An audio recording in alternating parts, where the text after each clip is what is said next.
Hey! Hey, it's happening. We're on. We're on. Hey, how's it going, Yeah, bud? I left you hanging there for a quick moment, huh? A little bit. It was a little spooky, honestly. But here, we're doing it. We're live. Perf.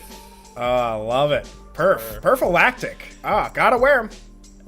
Gotta wear them. What is that, like kind of like an old person diaper thing, or what is a perfilactic? No. Oh, what is it? that, Or is it a birth that- control method? It is. It's for Nice. it's a condom. Oh, that's Yeah. like the technical term.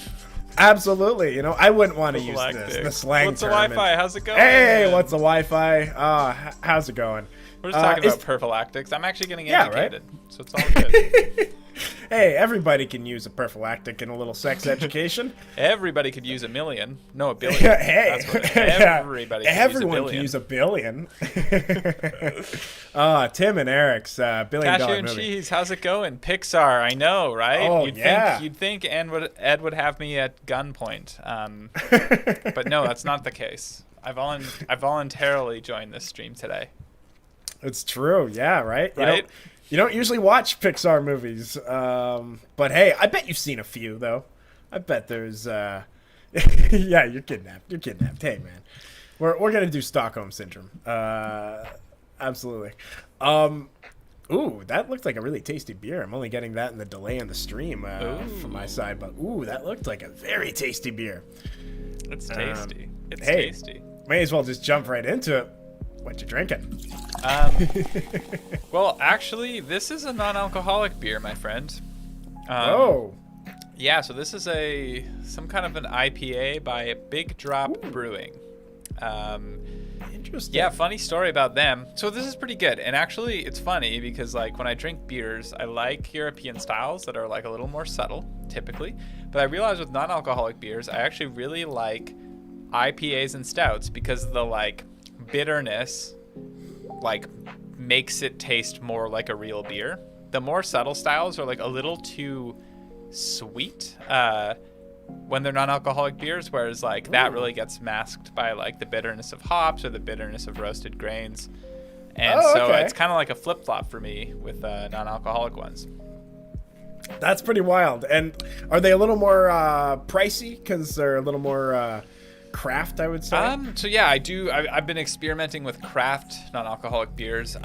They are probably about the same price as No way. a beer. Maybe a bit less. Like if you get them from the grocery store, they are for sure. But Oh shit. yeah, I think like over the next like 5 years or so, the non-alcoholic beer market's craft beer market's gonna blow up. There's not like all that much available yet at the grocery store, so like I've actually like gone onto like the website and got them to ship me stuff. So like that kind of nice. makes it cost a bit more, but it evens out for sure to not be more than a beer. But yeah, just kind of experimenting with that a bit on weeknights and stuff, and so far so good. I'm figuring out my niche. Like sometimes I'm like, oh, like I definitely don't want that beer, but getting used to them, I definitely feel fresh the next day, so Oh, hey, that's good. I can't complain. But yeah, this place, so Big Drop Brewing, they're called. So I think they're actually from like the UK, but then they actually have like, they actually do also brew here, and then I think they have like a distributor like in Vancouver. Wow. Yeah, so like I was like, okay, I'm gonna give it a go. But yeah, I ordered and they like shipped it and it was ridiculous. Like, so I ordered 24 beers and first like 12 arrive and like the package is like open, like the box is open. Oh, It's shit. just like they're Are kind there of any a little missing? bit dented. No, they were all there, but I was like, oh, that's kind of weird. Like that's not very professional. And then like Oh. 4 days later, the other 12 arrived, but then like 2 of them like blew up in the box and spilled everywhere. And so at that point, I like, emailed them. I was like, and I was like, I don't even get it. It's not like they were coming from Ontario or something. Like they were coming from Surrey. Yeah, right? So like, What the it's fuck? not like they traveled far. And yeah, they were pretty good about it. And they gave me like a half a refund Oh, cool. for those Nice. ones. And like, yeah, so it all worked out. But I was just like, man, where did these beers come from? Because like, how did they get effed up that bad on like a 40-minute drive? Oh, man. Maybe the employee should really switch to the non-alcoholic beers himself. Oh, shoot. Instead of stumbling around with them. Bada Hey. bing. Oh, stamp it. Gotta stamp the bada Stamp bing. for not drinking and driving. Oh, absolutely. You know what? If you can't handle it, don't do it. But I mean, if you're an experienced, no, I'm not gonna go ahead and condone drinking and driving. Instead, I'm gonna ask you if you're vaping anything tonight. Oh yeah, hey, you know what? Vaping and driving, that's different. Yeah, no laws around that. No, maybe there are. Yeah. I don't really know. I hope so. I hope there are some. But yeah, absolutely, Parker. I am vaping something tonight. I'm vaping something called it's a garlic kush. It's a garlic OG. And Can you boy, cook with it as well? oh, you could absolutely.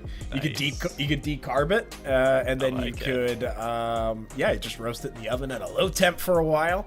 Then you could throw it in your eggs or whatever the fuck you want to cook with. I don't know. Eggs. I was thinking like eggs. Is that something you want to throw pot in? Probably Hey, if you not. wanna, That sounds pretty nasty. You know, have like a chill. It's a chill Saturday morning. I don't know, man. I don't judge. All right. Like I prefer maybe some butter, turning it into butter, which I do have a butter maker.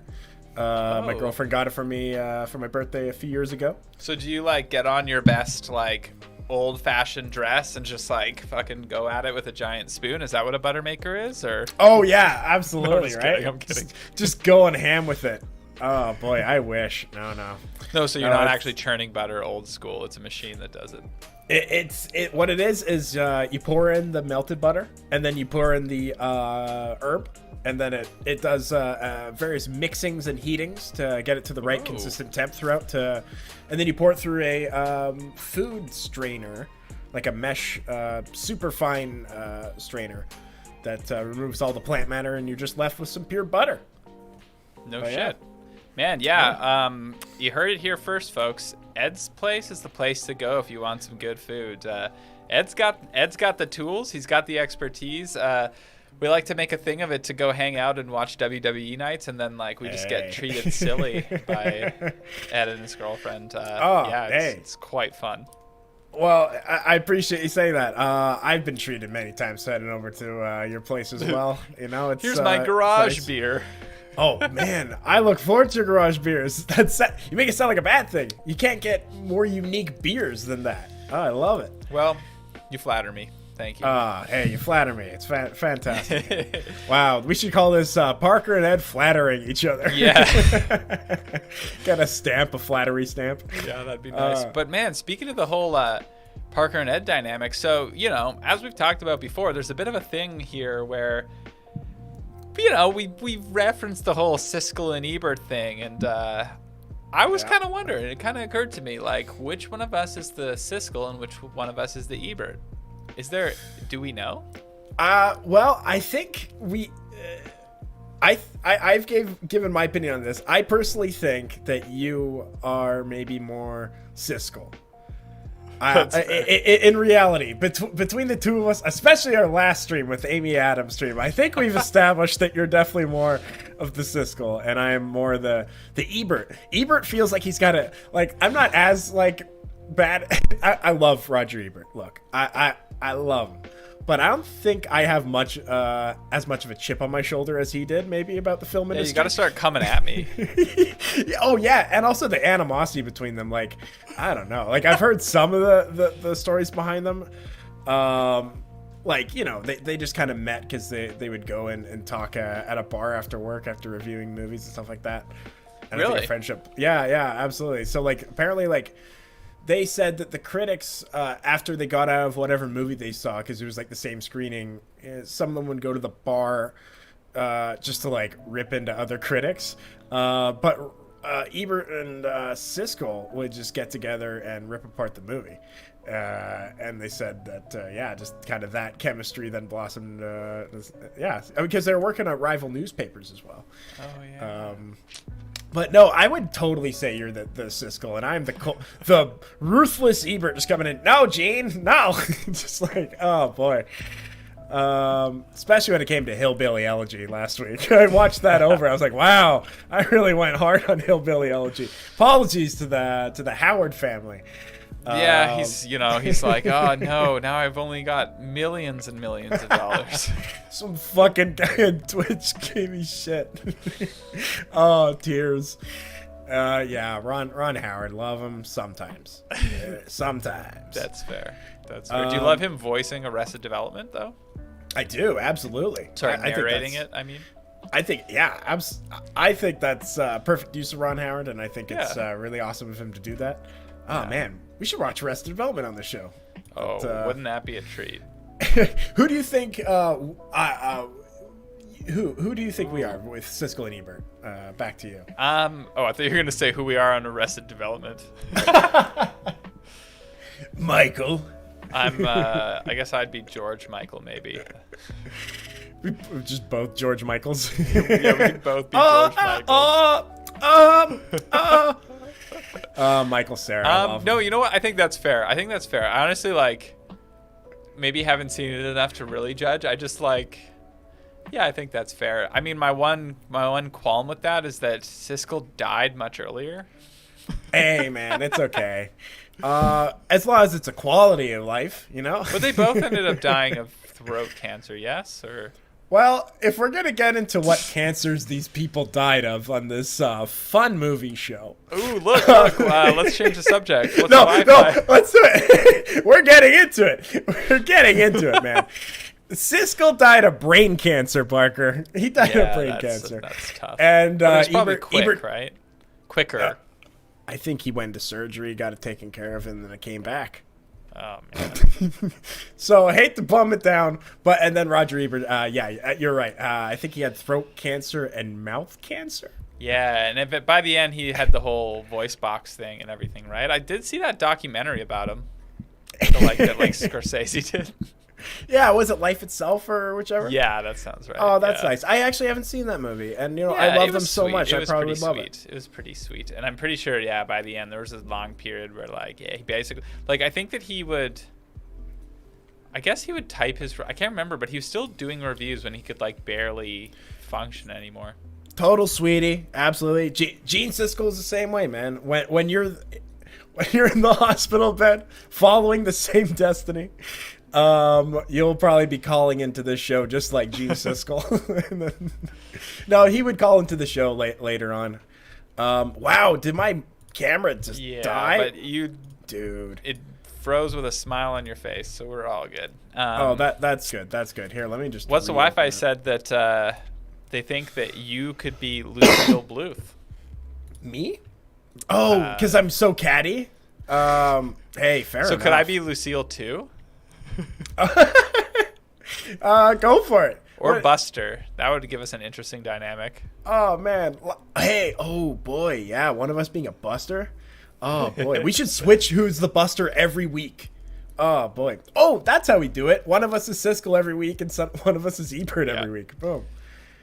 Yeah, and we'll just go after each other.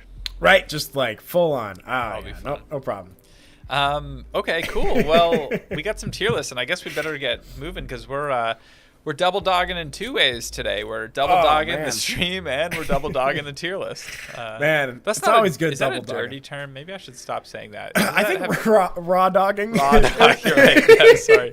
Dirty dogging is fair. Dirty game. dogging is probably also. I think double dogging is just when you Or bought sorry, a I couple said of, double. I didn't even say dirty dogging. No, right? My head's all over the place tonight, huh?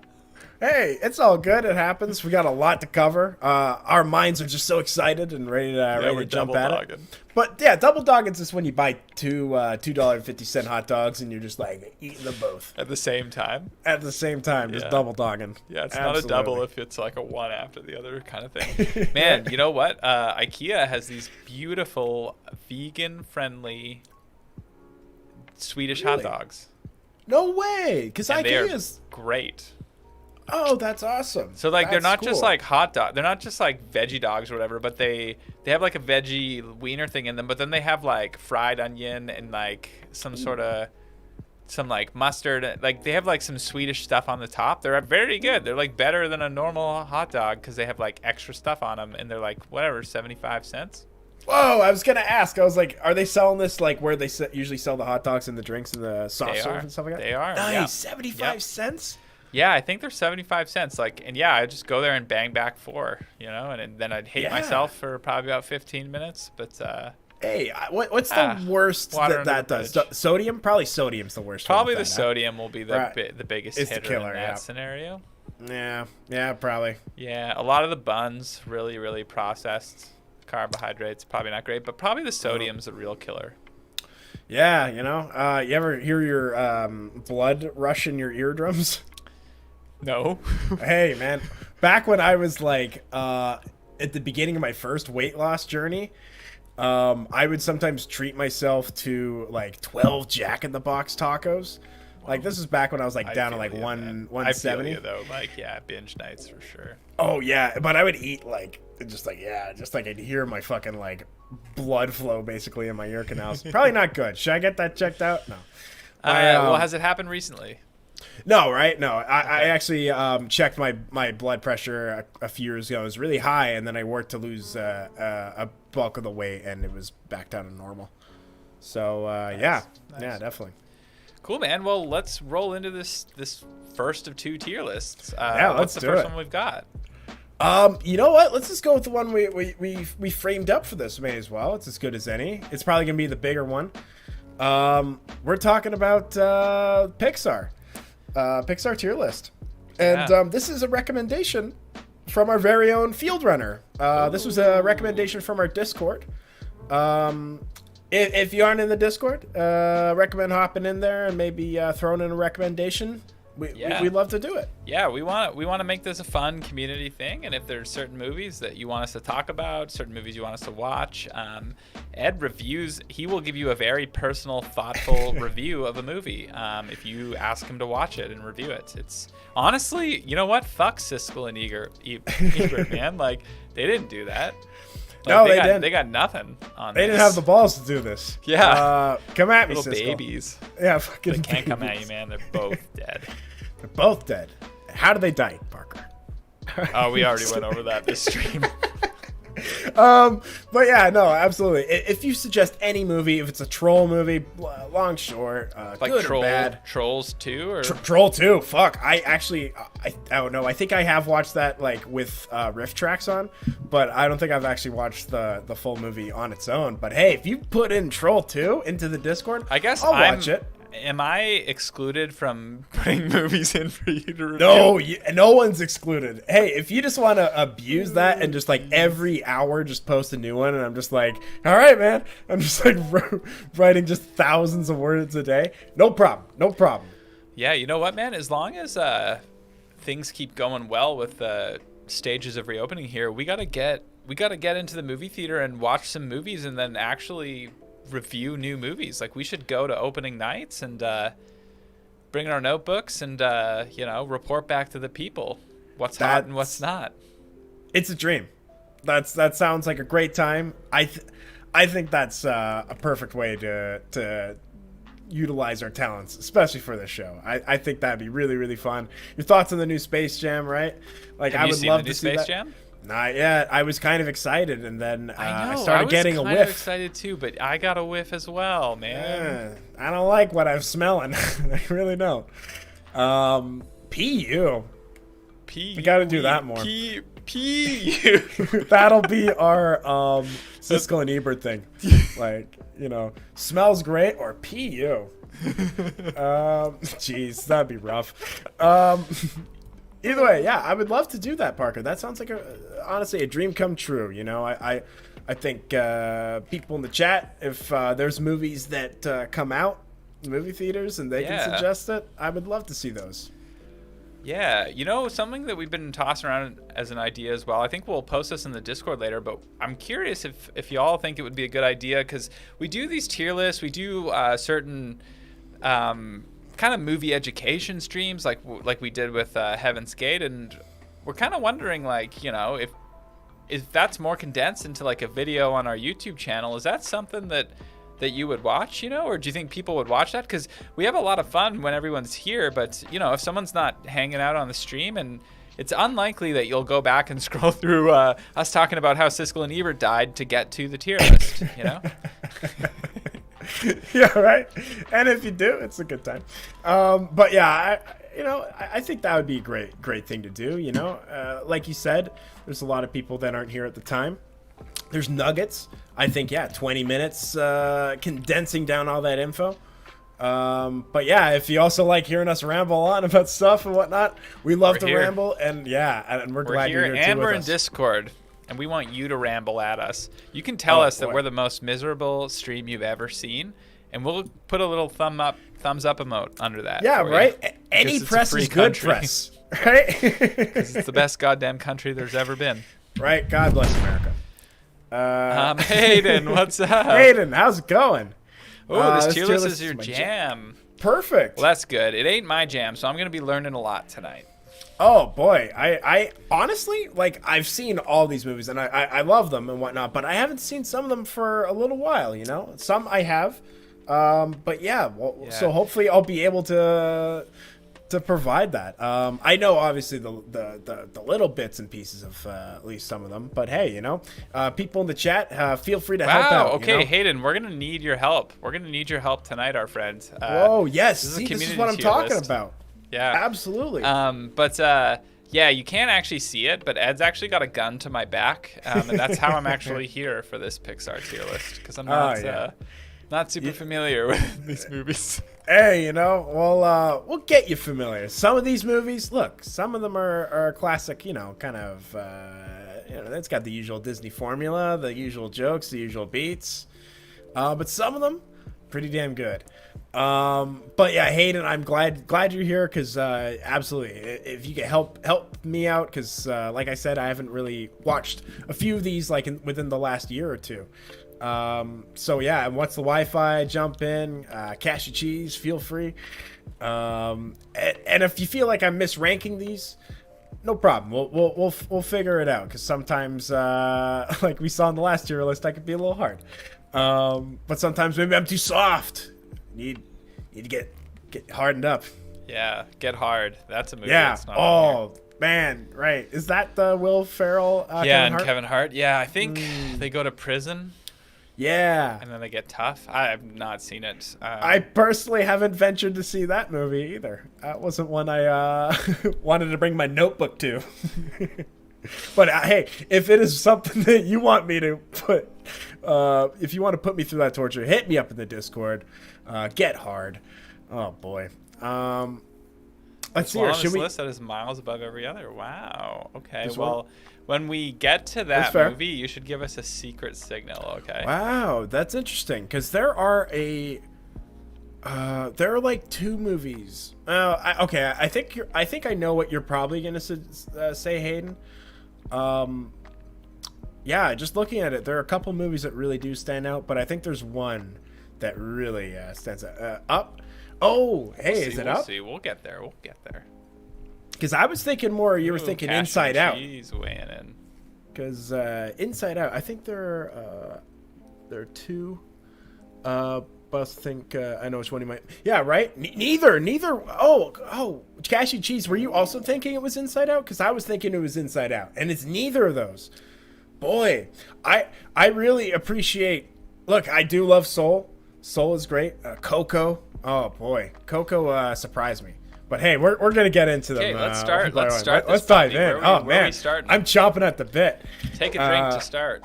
I thought Inside Out was in the running. Absolutely. Yeah, let's take a drink. Ooh. Whoa! What do you got? Hey Ed, what are you drinking? Oh no! The spotlight's on me. That ain't a Pepsi Blue.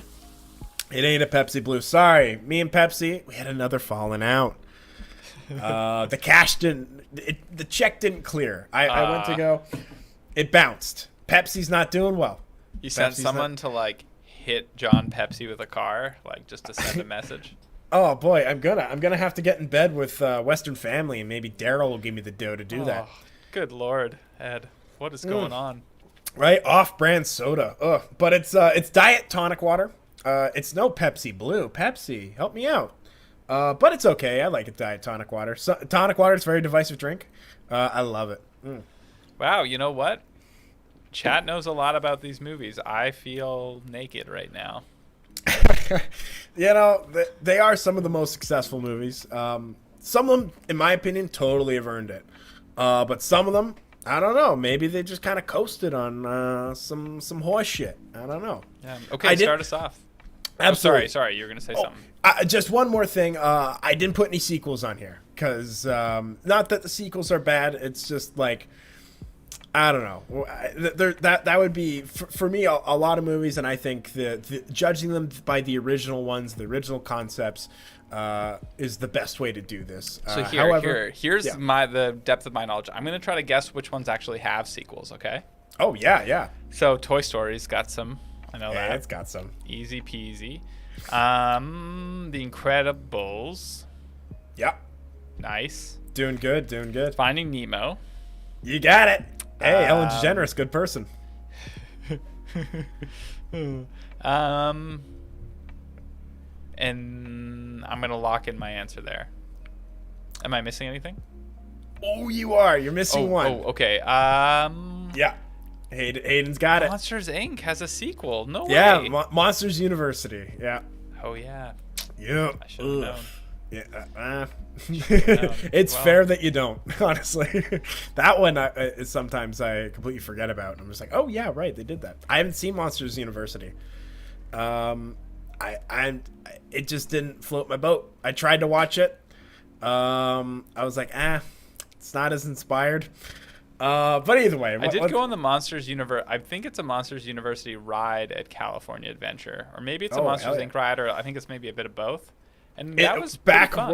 where the Muppets was. Yeah, yeah. It's pretty. That fun. was good. You get to like shoot targets and stuff. I thought the effects were really good with the camouflage. Was it not Sid? What's his Ralph? Yeah, is it Ralph?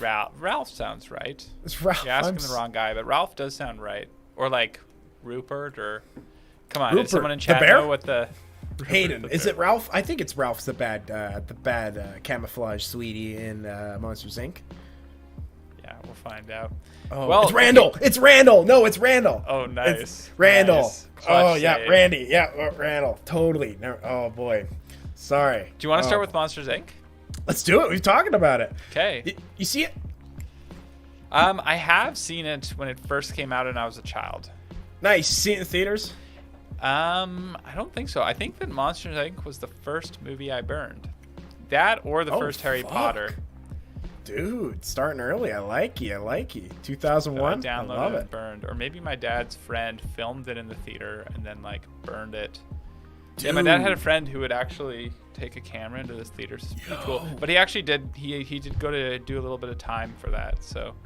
Holy shit, Parker, your dad knows one of these OG people that, like, I would download those from, like, Kazaa and shit like that all the time back then, and, like, Napster. Yeah. What the fuck? Your dad knows this guy? Maybe he did time for something else. I don't know. But I was a kid, so. But it was really cool. Actually, this guy was pretty cool because there was one Christmas. This guy's cool? Well, no, I benefited a lot as a kid. So there was this one Christmas where the PlayStation... like disappeared like a week before Christmas, and my mom was like, oh, I like knocked it over, and so I'm getting it repaired. But what it was is this guy was actually putting a mod chip in, and then my mom like slipped us this list of like pretty much every PlayStation game before Christmas, and was like, theoretically, if you could have 10 of any of these games, like me and my brother each got to pick 10. They're like, if you could each have 10 of these games, like which ones would you have? And I was like, what is going on? But I was like 10 years or 11 or something, so like I didn't really, but yeah, sure enough, they put a mod chip in and we got like 20 video games for Christmas thanks to this guy. FBI, come at us. So it was pretty sick. And then I was like, I had like a home copy of the first Lord of the Rings before, like when it was still in theaters. It was sick. Oh my god, was that shot on like the camera? Yeah, it was terrible quality. Oh my god, that's amazing, man. That is so awesome. It was something pretty cool that nobody else had. So. Oh man, you still have that disc? Oh, I can't give that away. Yeah, I don't know. That's so. But that was the one because the theatrical version of the first Lord of the Rings, like that was the one where like in the back of a landscape shot you could see like a car driving by, but they fixed it by the time it hit like DVD release. Oh, but the nice. copy that we had was the theatrical one, so like you could still see it. It's pretty cool. Cool. That's pretty awesome. Oh, so nice. Cool. I wonder. I would love to if that happened with the original version of Cats, because that also got changed out while it was in theaters and whatnot. Like the new Cats or the the new one. Like apparently it was a worse version and they corrected it like 3 days into release. Oh. But hey, maybe can you get in contact with him still and find out if he has a copy of Cats kicking around? Maybe. Yeah, I don't know. Yeah, he's probably in prison. Who knows? I think he just did a bit of time for some minor Just stuff. a sprinkle. Who doesn't, Parker? Who doesn't do just a bit of Didn't time? they have buttholes? Yeah, well, there is the butthole cut, the infamous butthole cut, but they not in the original theatrical one. Apparently, the original one was like just looked like shit. Like there was a lot more errors, and then they corrected it somehow. Hey, you know, what are we talking about? We're talking about cats right now. We're just talking about Pixar. Yeah, sorry. Yeah, Monsters Inc. Yes, Monsters Inc. I did see, but it was a home bootlegged copy. Was it maybe I one saw that it he in theaters. shot? I don't really remember. Yes, it was. Yeah, but I think honestly, no. You know what? I did see it in theater. I saw it at there was the Eagle Ridge Movie Theater, which is now at Jim, but that was I would go there a lot as a kid, which was pretty sick. Sweet. When there was like more like smaller cinemas, you know. Yeah, man, the cheapy theaters, those are the best. Yeah, the cheapy theaters. There was one by my house that was just awesome. Oh boy. Yeah. $3 movies. Ugh. But yeah, I did see it, and you know, I liked it. I liked it, man. What did you think? When did you see it? Hey, I think probably the same thing. Saw it. Well, I know that I saw it in the theaters, probably at Strawberry Hill, in North Delta. Yeah, I remember seeing it. I think it was probably my brother and my mom. That's usually who the three that saw some of these Pixar movies together. But yeah, I think it's a really funny movie. I love Billy Crystal. I'm basically a Billy Crystal stan. I like John Goodman. So the voice talent alone, I think, is awesome. Oh, and Jennifer Tilly as Billy Crystal's girlfriend. Oh. So funny. I think there's a lot of clever jokes in this movie. I hate to say it. This is going to be something. I'm just going to say this like now. I'll probably repeat it a bunch, but like there's a lot of jokes for kids and adults. But there really is. Like there's like some like real deep cut stuff that I would never have picked up on as a kid that I now can pick up on. Like is it Harryhausen is the name of the sushi place they went to, and Harryhausen was a very prolific and influential stop motion artist of the 50s and 60s and I think 70s. So there's just like little nods and bits and pieces that could never be for like kids and toddlers and stuff like that. And yeah, I think the story, the plot's like, you know, it's a simple plot executed very well with a lot of good talent. I liked it. I think this one worked. Would I give it? It's not as iconic as some of them. Like the concept of collecting screams for energy is kind of fun. Like as an alternative alternative energy, and the world that they lived in was pretty fun. Like, you know, a flip version of our world. You know, up is down and left is right sort of thing. It just kind of an opposite thing. So they got enough mileage for bits out of that. I thought it was more of a bit movie. Like some of these Pixar movies focus mostly on story and like, you know, they're funny and they have a lot of comedy. I feel like this movie had more like jokes and bits and maybe not as much heart as some of them, but there's so much heart with Boo. I agree with that. Right, definitely the ending. However, I feel a lot of them are like, you know, snow cones, you know, with the abominable snowman and like, you know, little jokes here and there and like little Easter eggs. Yeah, there's maybe like a larger like, I don't know if gimmick factor is the right way to put it, but like there's like the gimmick factor of like monsters are like humans, you know, so then they like play up like funny stuff that the monsters do and right. And you know, like, that's they do fun, that with... but yeah, maybe it like pulls a little bit from the like emotional connection. I agree. Like, right? Like, I think it was definitely maybe joke first, emotional later with this one, and it really relies on the quality of the jokes. I think the quality, at least with this one, worked. Cars, I think, did the same thing, and I'm not a big Cars fan. Like, whereas it's like the cars are the people and they like, wow, aren't they so similar? And like they do a lot of those gags. This one wasn't as tired as Cars for in my personal opinion. But yeah, so I agree with you. It definitely more like high concept rather than like a good classic story. There was a classic story at its soul. That's not a reference to the movie later. But yeah, so I don't think it's as high up as some of these. I would probably put Monsters Inc. Now I'm going to shoot my shot right now.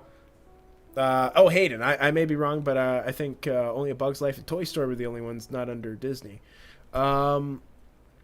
Yeah, actually, that may be true. You know, there are a few that are listed under Disney Studios and like Pixar and the joint ones. I personally wish I knew definitively. I can't say that. I could take a few guesses. Fair, especially when you compare it to the rest of the movies on the list. Yeah, that's totally fair. So I'm sorry, but I think What's the Wi-Fi is going to agree with me. I'm going to say maybe put this at a B for now. Okay. Wait, I what like do you it. think? Yeah, I'm gonna mostly defer to you. I think that's pretty fair. All right, fair. I'm getting some fairs. I'm getting various fairs. I think it's fair. Yeah, it's a fun movie, but yeah, I think it's even. maybe like, yeah, even of the ones I've seen, it's not like my favorites, you know. That's true, right? Like I'm looking at some of What's these the movies. Wi-Fi? See, Bang, bang, bang, bang. maybe. Coming for it. I'm looking at some of these movies, and it really is on the lower end. Maybe let's put it. B for Boo. Yeah, okay. Maybe For B Boo. for Boo for now, and we might move it down to C if we start seeing there's just too many better movies. Nice. Okay, well that is Monsters Inc. That's stamped and drink. Oh boy. Tasty. I'm gonna go get one more non-alcoholic beer. I will be right back, yeah. but if you want to pick something, and I'll join you on the other side. All right, sounds good. If that's all right. Yeah, absolutely. Let's do it. BRB. You know, let's go for Ooh. I feel like Parker and I will have a lot to talk about with Up and maybe its opening scene. So maybe let's go for any suggestions here? Maybe Finding Nemo. Let's go for Finding Nemo. I like Finding Nemo. This is something I saw in the theaters again with my mom and my brother. I think it's a pretty sweetheart of a movie. Pretty much that. You got Nemo getting lost, and his dad going to find him. I think that's a very simple story. But this one I think focused a little more on heart than Monsters Inc. There are some bits, and you definitely had like some fantastic voice acting. You know, you got Albert Brooks as the dad, as Marlin, I believe. And then you have Ellen DeGeneres' Dory. Look, I'm not a huge fan of Ellen DeGeneres and kind of some of her wrongdoings and stuff like that, and the treatment of her employees sounds really bad. But she is very talented in this movie, and I think she's very funny in this as well. Nemo had the most heartbreaking intros in all animated cinema. Yeah, well, there's another one on here that also does Up. Do you think it's more heartbreaking than Up? I don't know. It's up there. They're pretty side by side. I don't know. For me, I think Up is pretty. I don't know. For me, Up is really sad. Okay, but Up did this like painfully beautiful montage. You know, did the fuck you right away. That's true. Up was like almost a short film, and this was just like a story beat that just like stabbed and twisted the knife. Fair. That's fair. Let's go with that then. Yeah, it was very heartbreaking. The total sweeties. Feel so bad for the dad. It's I think it's more heartbreaking than Up. You could just feel Marlin's fear when his wife died. I agree, right? And he's so nervous when Nemo's just going to school and everything. He's just like, he's a helicopter parent, but you totally understand why. And then his fear is justified, so he's just a total sweetie. It's been through so much. And then he realized he'd have to take care of his little baby all by himself. Yeah, it is a really nice moment. That's why I think the fact that remembering this over, let's say, the jokes, like I remember a lot of the jokes from Monsters Inc. I think more of the emotional story beats when it comes to Finding Nemo. Who names their clownfish? Bruce. Yeah, that's fair. And then what's it? The sharks named Bruce as well. I think that all of them named Bruce as a reference to, I think, Jaws, where Spielberg and some of the crew called the animatronic shark Bruce. Yeah. You're right, Hayden. Yeah. Bruce is the shark. What's Nemo's dad's name? I think it's Marlin. What's the Wi-Fi? I think backed me up on that. I'm not entirely sure though if it's a Marlin. So don't. I know it's Nemo. I know the kid's name's Nemo.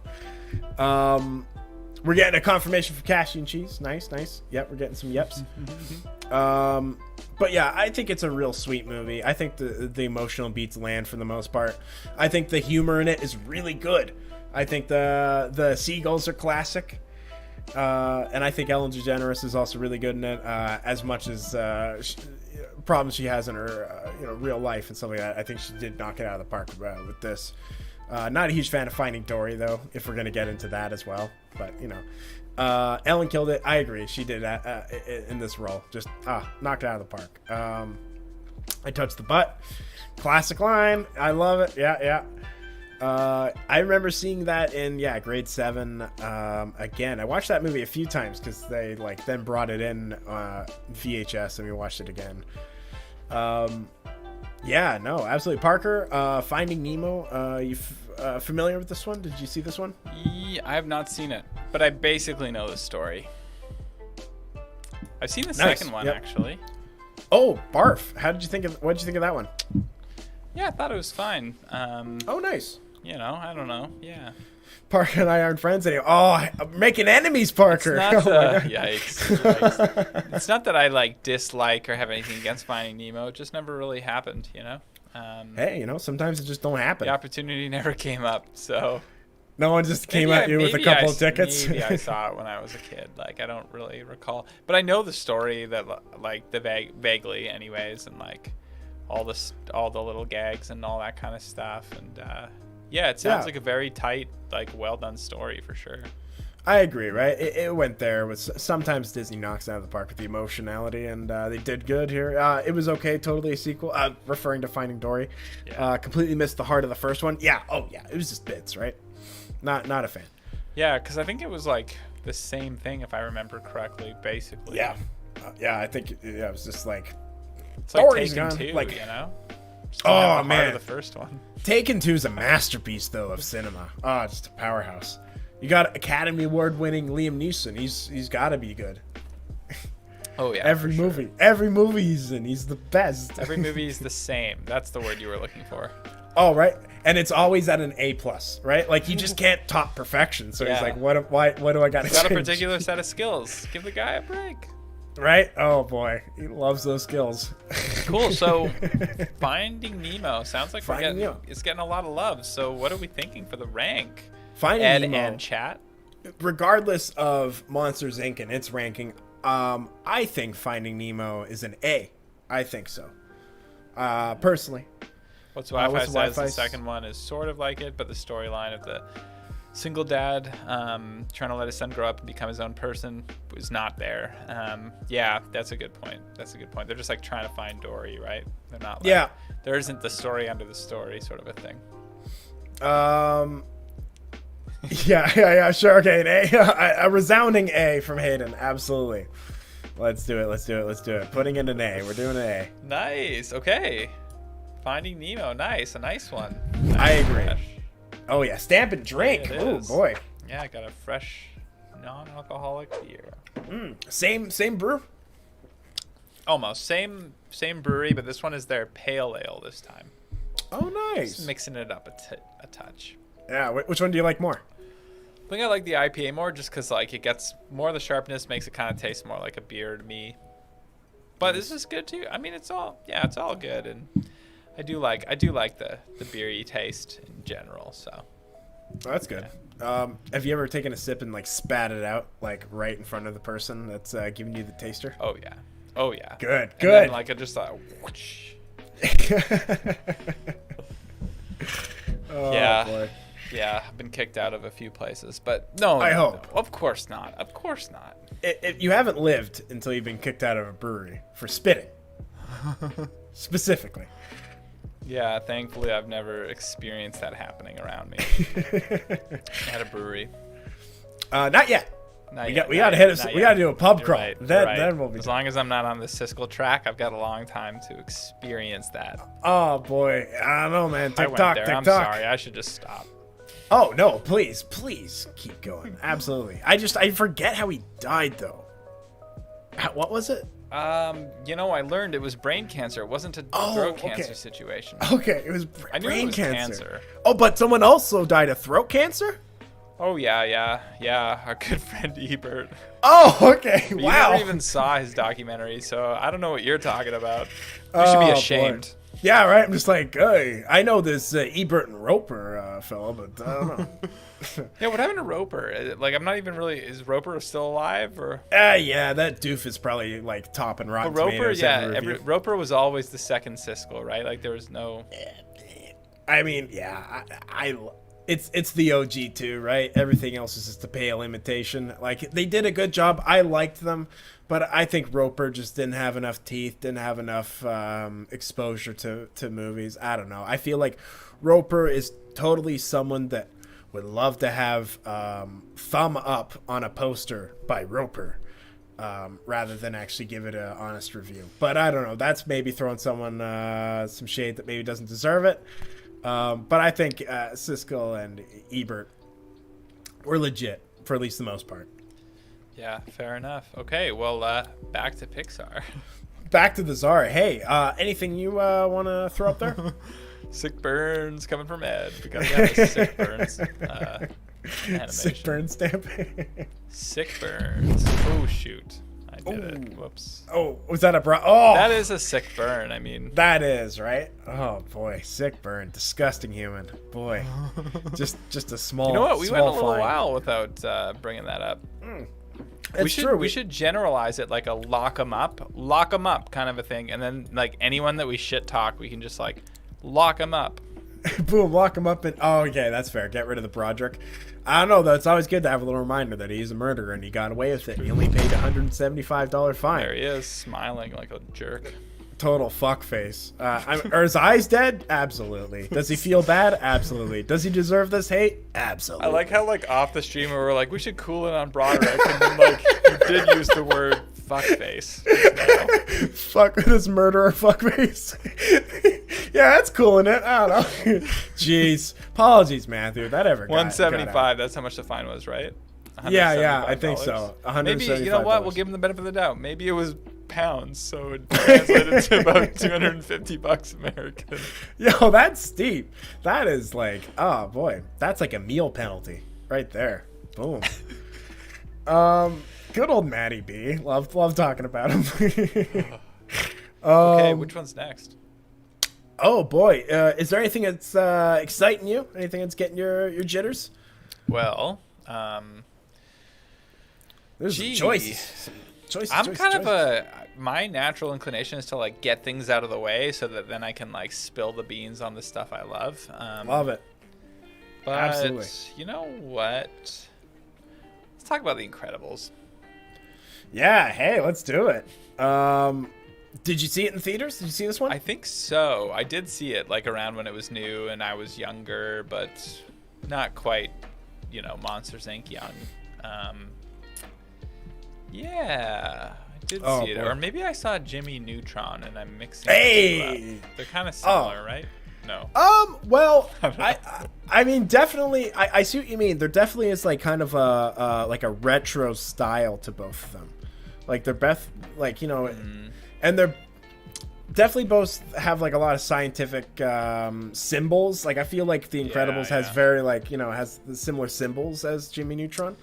So can you give me the quick like log line or synopsis or whatever of The Incredibles? I'll give you the pitch that they become a gave super them. Family, or what's the? Yeah, pretty much. They were Mr. Incredible was a superhero, and is it Stretch Girl as well? Is that her name? I'm sorry, everyone. That sounds right.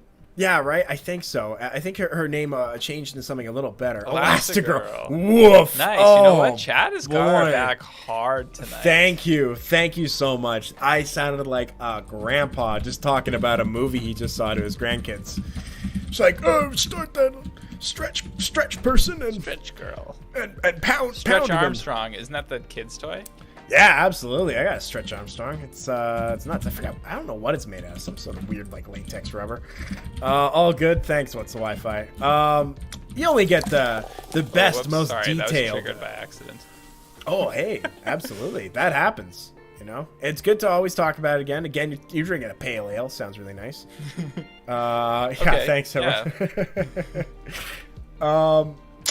Yeah, so The Incredibles, Mr. Incredible and Elastigirl are former superheroes. However, they settle down and start a family, so they leave the dangerous life of fighting crime. However, they're missing something. It cuts to them later on in life, and he's clearly longing for the excitement of his youth when he was a superhero. So Mr. Incredible and Samuel L. Jackson plays a superhero, and they basically like go off and solve crime one night. Superhero becomes outlawed. Yeah, absolutely, right. That's a good plot point. I totally forgot about that. Thanks for putting that in. Yeah, So it's like a common thing to be a superhero in this universe. I believe it's more common. I mean, super common, maybe not too much, but definitely some. Like, and their whole family that they eventually raise, they all have these powers and quirks that they all try to hide. You're right, absolutely. What's the Wi-Fi? And some of them play into like the unique traits of the kids. You know, the awkward teenager goes invisible. You know, the super energetic kid runs around a bunch, and I believe the baby just has like some unbridled strength that you know, it's pretty funny, the fact that it's the size. Hey, it's a baby. It's doing strong things, I think. Or is it like fire? Or is it start fires? Is it mind powers? Does the baby have mind power? Oh, fuck, that sounds right. That sounds right. Oh, baby has a bunch of different... Right, like okay, so I'm right. Okay, it has a bunch of different powers. All right. Oof. Boy, yeah, so either way, and then they go and they it basically builds up to the classic fight. Was it the Electro guy or the fuck? But yeah, honestly, I'm doing a disservice to the actual plot summary. Apologies. However, the actual movie, I still can picture it mostly in my head in terms of it. I do enjoy the style of this movie a lot. The story is really good. It is like classic. I think the jokes are very good. I think the family syndrome. Yeah, that's actually probably a good guess. See, like I saw The Incredibles a bunch of times. Like I saw it in theaters when it came out, and I saw it a few times on DVD after. But not for like, you know, like over 5 years at least. Mm-hmm. But yeah, so I think the action is okay for a Disney movie as well. Action was cool. The storyline was interesting and engaging. It's fast paced. I think it's going for more an action movie than it is going for like you know, a great emotional payoff or anything like that. There are like themes of family, but it seemed more like an action adventure movie, and of course like superhero action and whatnot. But there was a lot of different locations, and they're always switching it up. I think it's super entertaining. I think it's a bag of almost everything that Pixar had to offer, and I think it was also done very well. While I did an awful job summarizing the plot for this particular movie, I personally would put this at an A. Now I'm going to put that out there to everyone out there and see how they feel. But I think The Incredibles is so well done and such a great mix of everything. Thinking about it, it's really tough to nail one thing. Like, it does have a lot of action, it does have the family dynamic, it's got a lot of jokes with that. You're gonna say B and then bump monsters down. Yeah, probably, huh? That's not bad. Yeah, I'm not sure if The Incredibles landed as hard as Nemo, and Nemo, I love it, but I don't think it's S tier. Parker, I like that. Yeah, I like that. Yeah, monsters at being at B is like just to differentiate. Definitely monsters at C. Yeah, okay. You're gonna say B. Hayden. Okay, we got a sign off. Nice. Okay, Hayden's cool with it. Okay, all right. Don't want to ruffle any feathers. Yeah, you know, I think it is really well done, but yeah, it's not quite as tight as Nemo. So, and we have all these layers. May as well use them. Boy, our D. I looking at it, I think I can picture what the D might be. But I love what the potential D might be. But it's really nice visually. Yeah, I think it's got a lot of visuals. I think it's got a lot of cool nostalgia elements with it. I love the technology in it. Like I know Mr. Incredible like uses that little computer at the beginning, like a classic Amber print. It's just like it's a unique visual style that it hasn't really been done too much in an animated environment quite like this before. So I like it for that. The direction is pretty solid. I think that's probably what I'm trying to get at is I think the direction is probably solid, where everything's just like really tightly done. Yeah, so that's my shot on The Incredibles. Nice. I think everyone kind of feels me out in this as well. Hey, let's stamp it and maybe have a drink, huh? Yeah, how do you feel about that? It. Yeah, I'm just gonna take your lead with these movies for the most part tonight. Oh, no problem, I'm sorry. Problem. Boy, this is gonna be a real community build. Just because, I like it. I'm just like some of these movies, like some are fresh as ever. Ooh, what to talk about next?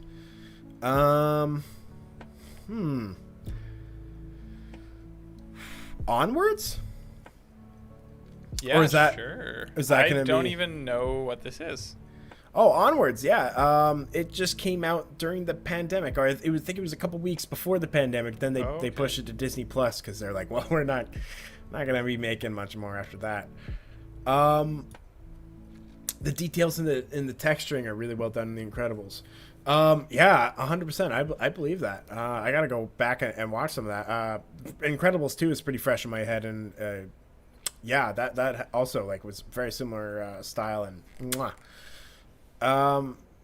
But Onwards is a really, really sweet story. This one I remember more the emotional journey than I do the actual individual jokes. So Chris Pratt and his brother are on a journey to find their dad. They grew up with a single mom. And on their journey to find their dad, they realized that they didn't need him this whole time, that they were all they needed together, the brothers. So I think the movie is like really sweet. However, it isn't entirely memorable. Like just kind of picturing back on it, I don't remember too much of the individual scenes. And like I'm looking back on some of these other movies, like I remember more of what happened in The Incredibles than I do Onwards. As nice and as sweet as I think the message was, I think Onwards isn't their strongest movie. Not by a while. Although the voice talent is very good and the message on brotherhood is very touching. Frankly, I don't have too much to say about this movie because it isn't unique enough in my mind. Like, I think one of the appeals was it was supposed to be a very, like, grounded, realistic story. Like, a lot of the imagery is more relatable to our real world than, like, this fantastical world. And in that, it just became kind of mundane. Kind of like, I mean, why even kind of explore the animated format at that point? Why not just, like, make a movie that's shot like that? I get maybe they just wanted to do something that connected with people more. I loved the story, but I think the movie as a whole is pretty forgettable. I would personally put Onwards at a C. Great voice acting. Very good voice acting. How about people in the chat? Is this a thing that I should be doing here? I liked it. Didn't love it, and just looking at Monsters Inc., I even think Monsters Inc. is better, so maybe even D? I think it was going for a similar story as Lilo and Stitch in regards to the sibling relationship. That's interesting. Lilo and Stitch was sisters, and this is brothers, but Lilo and Stitch is better. Yes. Yeah, I agree. I remember that 100%, because it has Stitch, which is like a fun thing that you can only do in animation. So this is kind of what I'm getting at a bit. Also, I think it's sweeter in that. Honestly, I started this and didn't get far. Ooh, I think there's the right proof in the pudding, huh? The fact that Pixar wasn't able to hook you is a testament to how kind of meh this movie is. I personally connected to it a lot, but I can see that. I can also see it's a very bland story.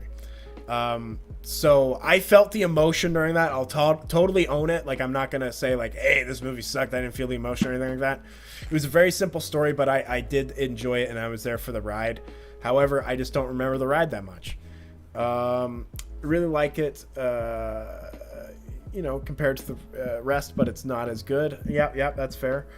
Boy, I would teeter this on a D, honestly. I don't know. Is this gonna be scary? We may as well, Yeah, D. All right. I don't really like the title. It's kind of like a forgettable title. Which is yeah, like the whole thing is pretty, Yeah, I think that's its problem, is the forgettability. Okay. Hey. Let's sit it there. Right? I like that it goes with our color scheme and our animated overlay. Hey. Perfect. Love the colors. Totally Maybe honest. D+, I was hammered watching that movie and it blew. You were hammered watching it? Yeah, that's fair. Right? All right, good. I don't feel so bad feeling like this movie. I felt it. I felt, like I said, I owned the emotion I felt during it, but I also recognize it's not the best. Boy, let's stamp this puppy, huh? I think we should. You bet. I think that was our most clear, just like concise stampage. Yeah. Oh boy, drink Done that. and done. Okay, we've got one row left now. I think it had more emotion than Monsters Inc., but yeah, not as memorable. Yep, absolutely. I agree with that 100%. That movie, I hate to say it, but maybe at that point throwing some gags, putting the gag hose. I mean, I appreciate it as a story that they didn't do it, because I probably would have lost interest in it. But like, if your movie is mad, maybe you do need to take it in that direction. Either way, I'm glad that we all figured that out. I'm glad everyone's on board with that. That's good. Nice. Boy, what's next? What do you want to tackle? Ooh, why don't we talk about Toy Story? Yeah. Oh boy, this is one of the big ones. Yeah. This is legit one of the big ones. Love it. I love it. I love it so much. S tier. Hey, instant S tier. Right off the top. Instant S tier. Interesting. So Yeah, why give us your argument. Why instant S tier for Toy Story? Oh boy, I could think of a couple reasons. I don't necessarily want to shoot my shot. What's the Wi-Fi? I think Toy Story, it's the original one, right? Nope. Ooh, not S tier. Ooh. Toy Story for me, it's the original one. It's so unique. That high concept is so fun. It's like, and it's done to perfection.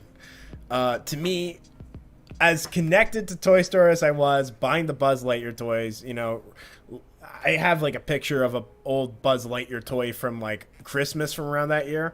Like, I like looking at it around Christmas time because it brings me a burst of fun nostalgia. It just goes to show how just like this movie was so like not just memorable, not just good, but so iconic and just defined a new genre. And not necessarily a genre, but a new medium, and showed that it was totally possible. Like, before this, like the CGI in movies, like this was the first full-length CGI movie, and before this, I couldn't see people connecting to the characters in CGI with how rudimentary and how, like, frankly, jank some of it looked. The whole series literally explains the concept of death to children in a digestible manner. It does. I'm not sure if the kids are gonna fully pick up on some of those themes, but as an adult, I definitely can see what they're getting at, and like as a kid, I would definitely feel the terror in some of those stuff. But I think they put in those themes maybe for the adults that kind of grew up watching it, like as kids, like for basically for us maybe, like we saw it when we were like, I would have been 4 when it came out. Saw it a lot. I'm assuming the theaters probably the first time. Can't quite remember that young. I may have been 4 or even 3 depending on when it came out in 1995. Crazy that it came out in 1995. Like, what month in 1995? November. Okay, so I would have been 4. Yeah. Probably saw it. Like, I mean, definitely immediately after. I mean, I had to have. Love it. It's so good. It's such a well done movie. It's funny. It's sweet. It's so entertaining. It's a fucking phenomenal watch. It's so good watching it now. And it is emotional. It's right. It's got emotion and it's got a lot of heart, friendship. The script is solid. Like the script, like is one of the strongest parts. And this is before Pixar movies existed, where it was kind of like the standard, where like at least they're gonna like maybe make something classic and not take a risk or a gamble, but at least it's gonna be a well developed script and pretty damn tight. That wasn't necessarily the case before this, and this really set the standard, and it set it high. Like Pixar, you know, they're regarded as kind of, you know, such a multi-generational good movie. Like you can show this to a 90-year-old and show it to a 5-year-old, and they'll both get something from it. It's amazing what I don't want to say broad, but how, you know, but it sort of is like tackling like everyone. Like you can find anything in a well done story. You can go along for the ride no matter how old you are, and this is just a perfect example of it. And I think it's the technology, it's groundbreaking. I think the story was really good. The voice acting is tight, so good, iconic. Woody and Buzz, holy shit. The toy line was awesome, kicked ass. Sometimes merchandising is really hollow and awful. This one it kind of is. I mean, they're like, you know, they play the toys that they're going to sell. But it is so well done and so funny. I love it. I think, Barker, what do you think of this movie? I don't want to say what I think completely yet, but let's... Yeah, I mean, when it comes to cartoons, this one's one of my ones that is high up there for all the reasons that you mentioned. What's the Wi-Fi's got some really good points here. Oh, yeah. Themes of accepting others, yeah. The pretty heavy stuff that it delivers in still an overall kind of fun and captivating way for children. Yeah, it's good. And like I first saw it when I was a child and really loved it. And yeah, man. Yeah, I don't think I have any qualms with this movie when it comes to animated movies. I think it's up there at the top, you know? Do you remember if you saw it in the theater or anything? I don't remember. I don't think right? so. Because, yeah, I would have been like 5. I would have just turned 5, I think. Yeah, so like, yeah, I don't think I did, or I might have. Yeah, but yeah. I mean, I'm curious, Hayden. I see you saying nope there. I'm curious to hear your counter argument. Like, hit us with it. Like, you know, absolutely, Hayden. If you hate it, like, absolutely, go ham. But yeah, absolutely. What's the Wi-Fi? Themes of accepting others outside your circle, introducing the idea of disabilities to children, learning about loss and growth. Really intense themes while still being super kid friendly. Amazing characters. Amazing characters. Yeah. I agree with all that. Like, sequels aside, I'm mostly kind of just judging. Like, the sequels are pretty good. Hey, let's talk about it a little bit. I don't like the 4th one very much. I'm like, you already did it with the 3rd one. You ended it, and then they kept it going with the 4th. I bet they had an okay theme. I bet they convinced themselves after the fact that this is the plan. But, like, the 4th one really killed it for me. The 2nd one's fun. And the 3rd one's really good. The 3rd one is really good stuff. Yeah, I only saw up to the 3rd one, but I see. Hayden's saying that this is not the one that's their top one that we were like sussing out. That's what it is. What it is. There's some really good stuff left. I wonder if Hayden, if maybe like the themes of WALL-E, maybe it predicted a lot of stuff that we're going to see in the future. Maybe that's why you like it. Def not a WALL-E. But yeah, we can have more than one S tier. Yeah, you know. Oh yeah, absolutely. Yeah. The water's warm. Come on in. Yeah, let's do it. Yeah, I think Toy Story needs to be a 5 S tier, a S tier, snake tier. Ooh. Okay, well, I think we're going S tier with Toy Story. I think so. I think so. Snake tier. Snake tier. Yeah, okay, put it up there and let's stamp that. Hayden gave us a fine. Oh boy, we have one on everything now. We do. Very well separated. Nice. You'll bite. Thanks, Hayden. What's next? This is some good questions, man. You know what? We're on the S side. Let's take a gamble with something that may or may not be on the S, maybe even A or B. A Bug's Life. Ooh. One of the early ones. One of the early ones. Yeah. Maybe even the second one, huh? I think this is the second one. Yeah, I do remember seeing this one as a kid, actually. And I remember playing the, like, video game. Actually, I played a Toy Story video game, too, on, like, PlayStation when it came out. Like, I have a lot of association with these from, like, playing the video games. Because when I was a kid, I could play these cartoon video games. And so, I honestly have, like, just as equal memories of, like, the video game version of some of these movies.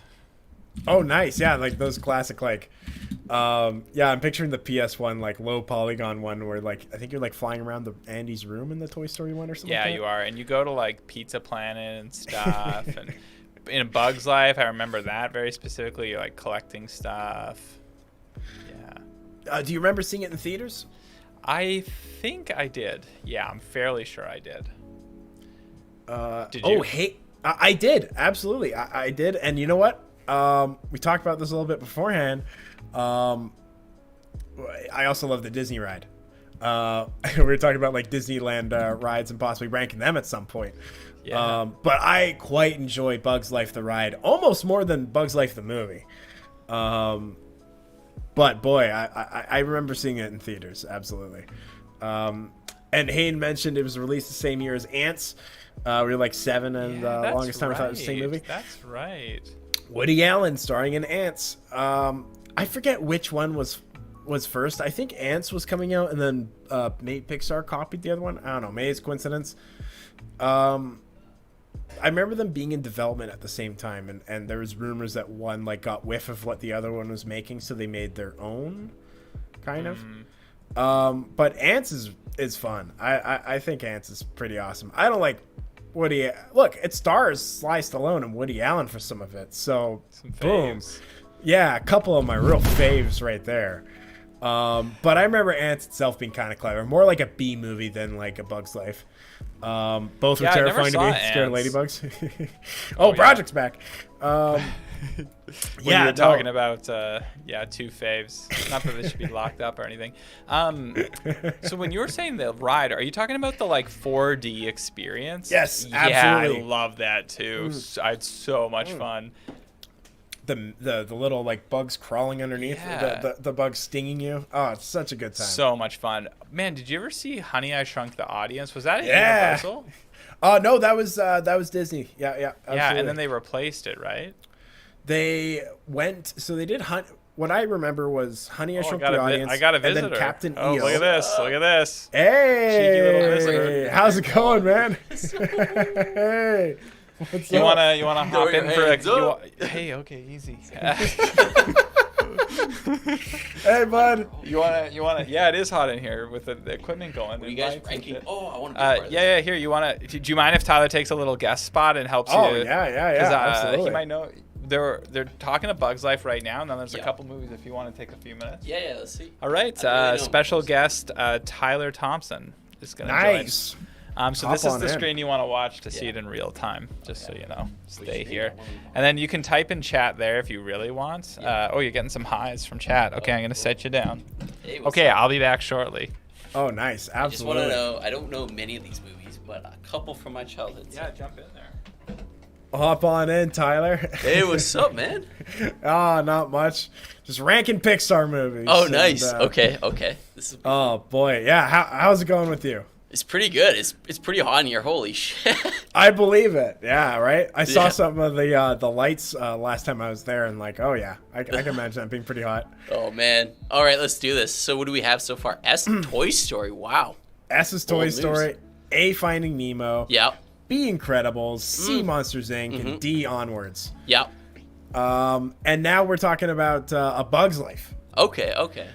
Do you agree with the list, what you see so far, Tyler? I think so. Incredibles, like, to me, I guess a lot of people like it. I'd say it's like, sure, it's B tier. Could be C tier. It's like Monsters, Inc. Like, I like it more than Incredibles, but they're both, to me, like, in the same tier. So I don't know. That's what I'd say. But Finding Nemo, Toy Story for sure. Toy Story is really good, so. Yeah, Toy Story. I mean, it's the first one. It's tough not to love it. Yeah. The Incredibles, there's something to say for that being similar to Monsters, Inc. in terms of like, kind of some of the stuff's forgettable. Yeah, it's like it's thing. I guess it's like it's all good. Like Monsters University was, but all right. yeah. But yeah, Monsters University. You saw Monsters University? I saw a bit of it. I think. Nice. I personally, I never saw it. We're trying to not include sequels. I feel bad because I liked Monsters Inc. I think I watched the first few minutes, and I wasn't hooked at all. No. No, I was like, oh, this is just like going for bits and a sequel. I was like, yeah. It's got, what's it, Tim Allen, and is it like the guy from City Slickers, right? It's Billy Crystal and Billy John Crystal. Goodman. I was on a City Slickers buck. I watched 1 and 2. That was a fun time. Oh man, I love City Slickers, man. Yeah, I just recently saw them. City Slickers 1's great. Not to get sidetracked, but number 2 is just like they don't even know what they're doing. They're just looking for that gold, I guess. So yeah, right. It was Curly's twin at the end comes in. I'm like, that's such horse shit. The first one's like heartwarming. The second was like, we gotta get that gold. That's all it was. But oh man, and yeah, they replaced Bruno Kirby with John Lovitz. It was like I think it was because he was dead, but I mean like John Lovitz. It was like why, but whatever. Oh man, finding Curly's gold. I love it. I love City Slickers. I think that is. I think Billy Crystal knocks out of the park in that. Yeah. That's probably my favorite Billy Crystal role, to be honest. What about what's the She Met Sally, He Met Sally? Oh, When Harry Met Sally. Yeah. I've never seen that. I actually have that movie, but I've never seen it. So. Oh, nice.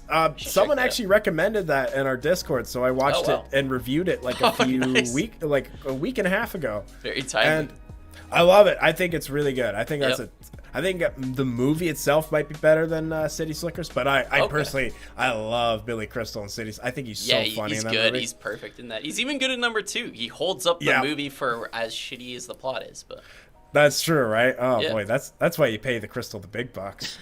He's gonna hold up your film. Yeah. Oh boy. All right.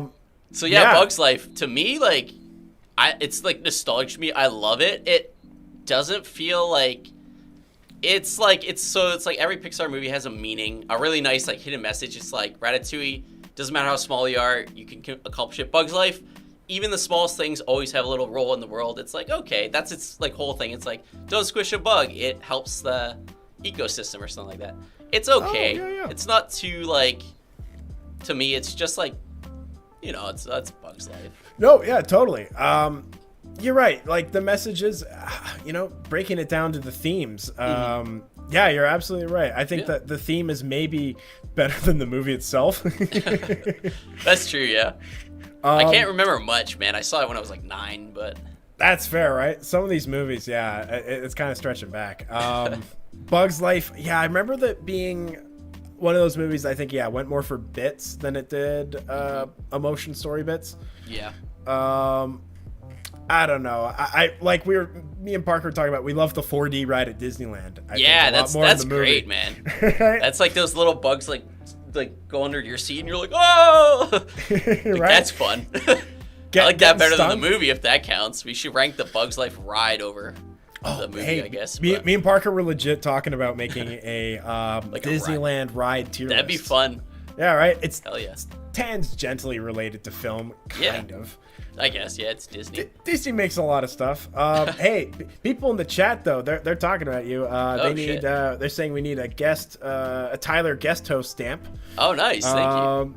Tyler knows so much more than Parker about these movies. Oh, send Parker packing. Oh no! No. We just have a trio. I'll just move to the center here, and then like you get Parker right here. Yeah, Parker just hangs here, and then all 3 of us, right? A couple of Thompsons and Ed. Boom. Tosses in it. Oh, that's like that show, Two Girls in an Apartment or something, whatever. Oh yeah, 2 broke girls and a pizza guy or something. Oh yeah, a guy place in like a pizza parlor, whatever the fuck, with Ryan Reynolds or whatever. 3.5 Men or something, yeah. Oh man, that markets itself. 3.5 Men. Oh, we could rip off all those graphics, easy peasy. Great. True. It was cute. They did a fun job at world building, but it was kind of meh. Yeah, I think that kind of goes to what you're saying there, Tyler. I totally agree. Yeah. What would you rank it as? I'm curious to hear you. Ooh, boy. Honestly, I wasn't even gonna give the movie credit for its themes until you mentioned that. Like, I was like, damn, that is actually pretty decent for this. It's got movie. A little meaning. I think like every Pixar movie has like deep down it has like a little message, but like sometimes the message gets lost and oh, there's Flick or whatever doing this, or there's like, you know, like it has a moment where you're like, oh, wow, you know. Bugs Life is like meh that way. I don't know what Cars is about. I don't know what the cars have to do, but what the fuck? I've never seen Cars actually. That's fair. I think I want to. It looks finally kinda watched cool. it. I think Cars Land is cool. But the movie, I don't know. It's a tough sell for myself. Yeah. It's got that dude from like that like Cowboy Crew or whatever. Mater, what's that guy's? What's the actor? Oh, Larry the Cable Guy? Larry the Cable Guy, yeah. Yeah. Oh boy. Yeah, it's got him. Yeah, pass. Yeah, it's like, nope. You might be a redneck if you're watching this movie. Yeah. Oh boy, that. Oh, that's great. Yeah, so for Bugs Life, for me personally, I'm gonna say, I guess C. I want to say B. It's not a B. C's pretty fair. It's monster tier level. Oh, nice. Okay, I actually kind of agree with that. You know, I have a bit of a soft spot to not put it on D because I like Dave Foley. I think he does a good job voicing Flick. Is it Kevin Spacey that voices Hopper? God, I can't even tell you. I don't know, but like I'm just like I wanted to say like Hopper's a great villain, but I'm like I also don't want to double down on a Kevin Spacey potential role. It is okay. Yeah, Hopper's okay. Hopper. He's not I was good. more of an Ant-Man over Bugs Life, to be honest. You know that spin-off of the what was the company that DreamWorks? They were always like competing. They're like, oh, you got bugs? We're gonna do some bugs. We got bugs. We got fucking ants. tons of bugs. Then Will Smith. We got sharks too, just like you're Finding Nemo. Shark Tale. Will Smith. Shark Tale's so bad. Shit. Oh my god. Yeah, that sounded like a fucking weird production to be on. It sounds miserable working on those PIXAR or I mean, it's DreamWorks just like, movies. woo, ka-ching. Yeah, right. Right to the bank. They did a fish film. We'll do fish film. That's rough. And honestly, I do agree with that. I think I do like Ants a bit more. Like, as much. Hey, like we said a few minutes ago, it's got Woody Allen and Sly Stallone. Not my favorite two people on the planet. Yeah. But I think it's a little more clever and a little more entertaining. Yeah. It feels more like a Woody Allen movie than it does like an animated movie, I guess. Yeah. Yeah, you know, I agree with this. Let's plump Bugs Life at C. Perfect. I think it earned it there. Yeah. Boom. I think if you hit the number 1, that'll stamp it. And then if you then hit maybe number 5, then it'll do a take a drink stamp. You mean like on my keyboard? Okay. 1. Whoa, that was creepy. Boom. It was like 3D in my ears. I was like, what the hell? And then if I hit, okay, let's try number 5. Take a drink. Oh, that's fun. You guys are up in the production on this. This is great. Oh, all the time.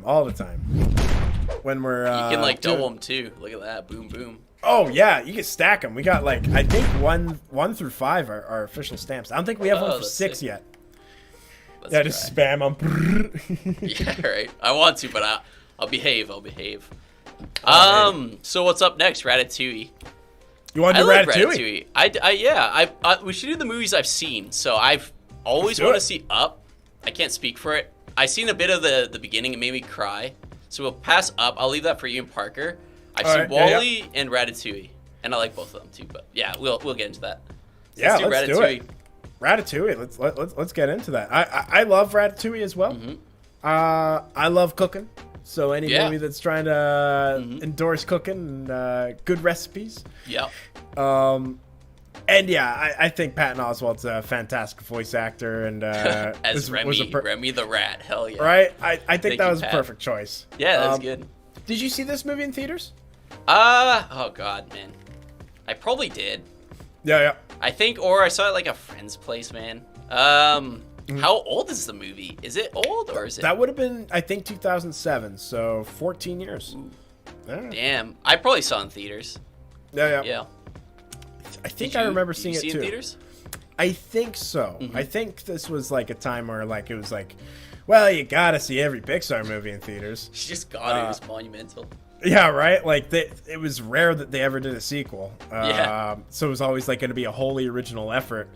Cashy and Cheese thinks it's pretty good. Yeah. I think that sums it up pretty well. yeah, the story is simple, but it's nice and maybe a little more adult than like the usual Pixar movies. Like, it is about the cooking scene. It's like it's like basically the fucking Anthony Bourdain book done with a rat. But I think it's really nice, kind of sweet. Not as memorable as some of these other movies, though. Yeah, I say that personally. too. I agree with that too. I like Ratatouille just because I like the plot. It's kind of cute, in my opinion. I agree. But yeah, it's good. I personally like. I'm just gonna throw it out there. I'd say it's B tier for sure. You think B tier? Yeah. Yeah. When I'm looking at Finding Nemo, That set the precedent for A tier, and it's like I think so. Right? I feel think like it's Ratatouille there, is B. Yeah. Yeah. Let's do B. Yeah. Chat, what do you think? Wasn't a fan of the voiceover. Oh yeah. See, Passion of the we're visuals. starting to kind of find a trend with these. Like, some Pixar movies are so memorable, and you remember every single thing. For movies that you don't, like, that really just goes to show. Like, you know, I remember a lot of Finding Nemo. I remember a lot of Toy Story. Yeah. I don't remember everything about Ratatouille. I And remember I think more like if you than some. remember it more, it kind of holds a bit more to you personally. Yeah. Like, it's pretty subjective, right? But if we're looking at like the overall movie, it's like B, I guess. Yeah. I think it's better than think so. Monsters Inc. as like a plot. Yeah, And Bugs right? Life too, because it's like, oh yeah, fun characters, the monsters. Oh yeah, fun bugs characters. But Ratatouille is just like a really nice story of like, oh, it's a rat and he's doing good. Right? I guess. Yeah.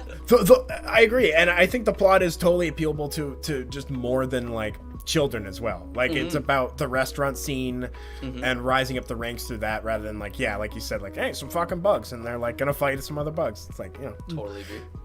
Let's do it then. Let's put this puppy at B. Let's put this rat at B. Boom, love it. Hell yeah. Boom. I guess we'll if you want to hit the 1 and 5 again. Oh yeah. Do I have to hit 1 and 5, or can I hit it like a different one? Let's see. Ooh, yeah. Hey, you can hit 2. I think is Matthew Broderick. Ooh, is that like a vape?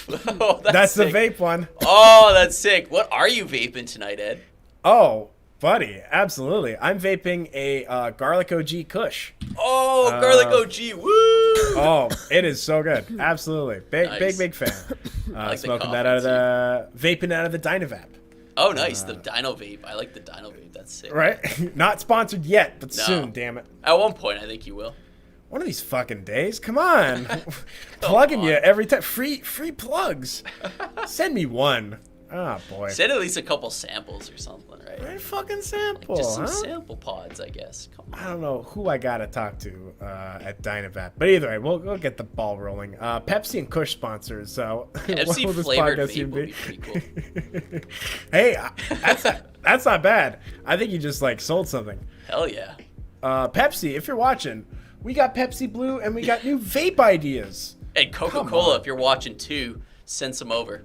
Yeah, right. We'll try some Convert us. Coca-Cola pods too. Perfect. Coca-Cola Tide Pods. Just pop those in. There you go. All the cool kids are doing that. Just ooh. Yeah, now they're actually edible. Yeah. Take a sip of that. What's the Wi-Fi? Looked like they're thinking D, maybe C for Ratatouille. Oh damn. I think B. I think B definitely. All right, no, Parker's back. Take in. I'll do Wall-E. That's the last one. Man. Wall-E's. I like Wall-E. And see I that feel in like theaters? I can recognize that Tyler knows way more than me about these movies. I've only seen like the couple.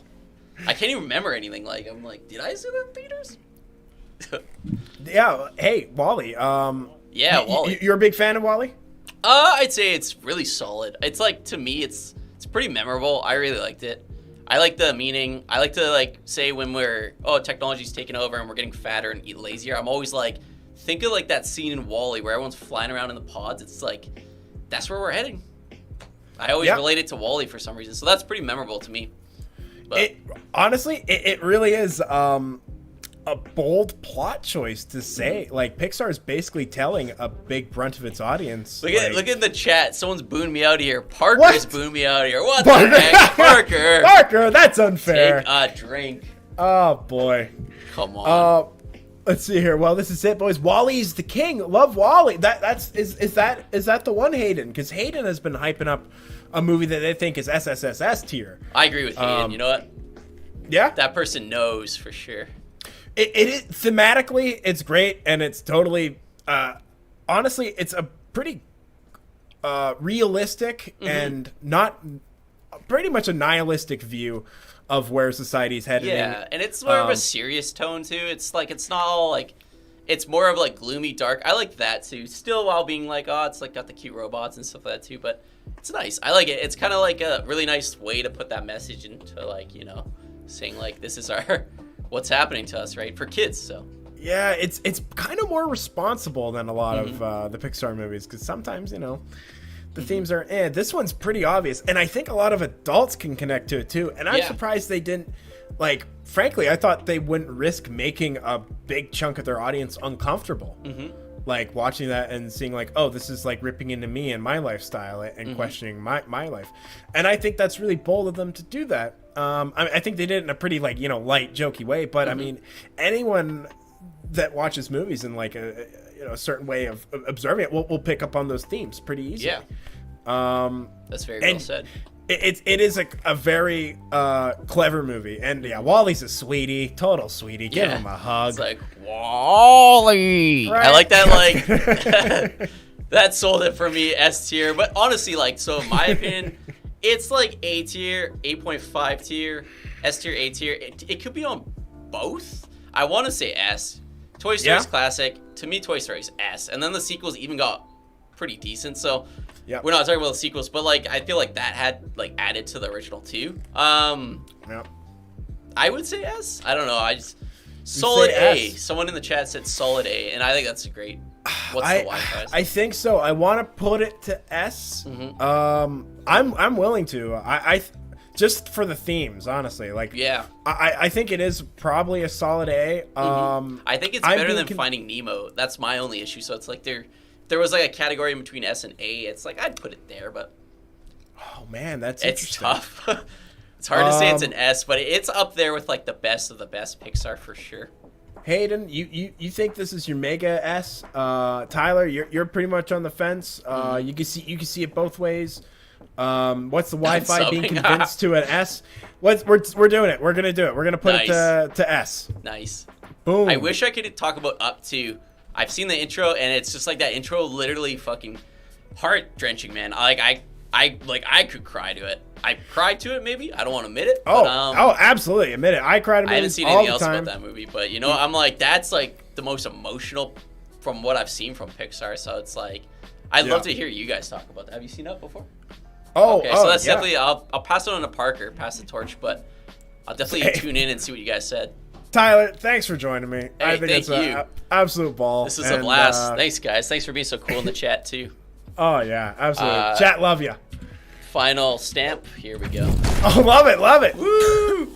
Cheers, guys. All right, there you go. Peace out. Way to make an exit. I love it. Oh, boy, that's funny. Yeah, I agree. I think an S, absolutely. You know what? I was honestly thinking an A. But yeah, I think S is totally appropriate. I think it is ahead of the time. And now I'm thinking of it, it's like I hate to say it's not an important movie necessarily, but like I think the message at its core is a good one for people to maybe be challenging the audience. Nice, thanks, Hayden. Fair warning, I clipped Tyler's Wally. Love it, and sending it to you as an audio file, Parker. Love it. Boy. Yeah, I think that bringing Tyler on was a mistake because it exposed how much I don't know about these movies. Oh, bud, it's all good. It's all good. We'll go over them a little bit. Just real quick, we'll run down. You cool with Bug's Life being in C? Yeah. Yeah, you're totally cool with that. Ratatouille, did you see Ratatouille? With Patton Oswalt? I've not seen it. But it felt like a B from the trailer. It feels like a B. It just emanates B. And how about Wall-E, the little sweetie robot? You see the sweetie robot? I've seen the beginning of Wall-E, and I've been told it's a good movie. Yeah, hey, solid stuff. Like, I thought it was an A. Nice, Aiden. Yeah, DreamWorks one. That would be fun. I'd be down to do that. Just like all the knockoff ones. I'd be down to do DreamWorks. DreamWorks does have a lot of good stuff. Like Madagascar is unique. I'm not a huge Madagascar head, but hey, I'd be down to do a DreamWorks one just to maybe even rewatch some of these movies and see if there's some gems that maybe I missed out on. Yeah, we got that stamped. Wall-E stamped. We got 4 left. We got 4 Pepes left. How to Train Your Dragon is your favorite trill. Ooh. It's good to know. Good to know. I personally haven't seen them all. Little confession, I've heard they're really fantastic. And, excuse me, it's on the list. And my girlfriend watched it. And she was definitely crying during the end. So that's probably a good sign that the emotional beats actually landed. Rather than just like some shit. So I'm down to absolutely watch How to Train Your Dragon. It sounds like actually it is pretty good. You know, I think I've seen the second or third one of that movie because some friends wanted to go see it. I think it was that movie. Oh, yeah, that takes place in like they're like Vikings and stuff, and then there's dragons. Is that the? Yeah, I believe I saw one of them. Not the first one though. It'll be fun. It was fun. Yeah. It was fun. Well, let's do that then. Let's do the DreamWorks. I'm gonna have to do some homework and watch some movies. Oh, hey, buddy, we can stream it. No problem. Let's just stream all these DreamWorks movies. Yeah, that's right. Jay Baruchel. That is the one I saw.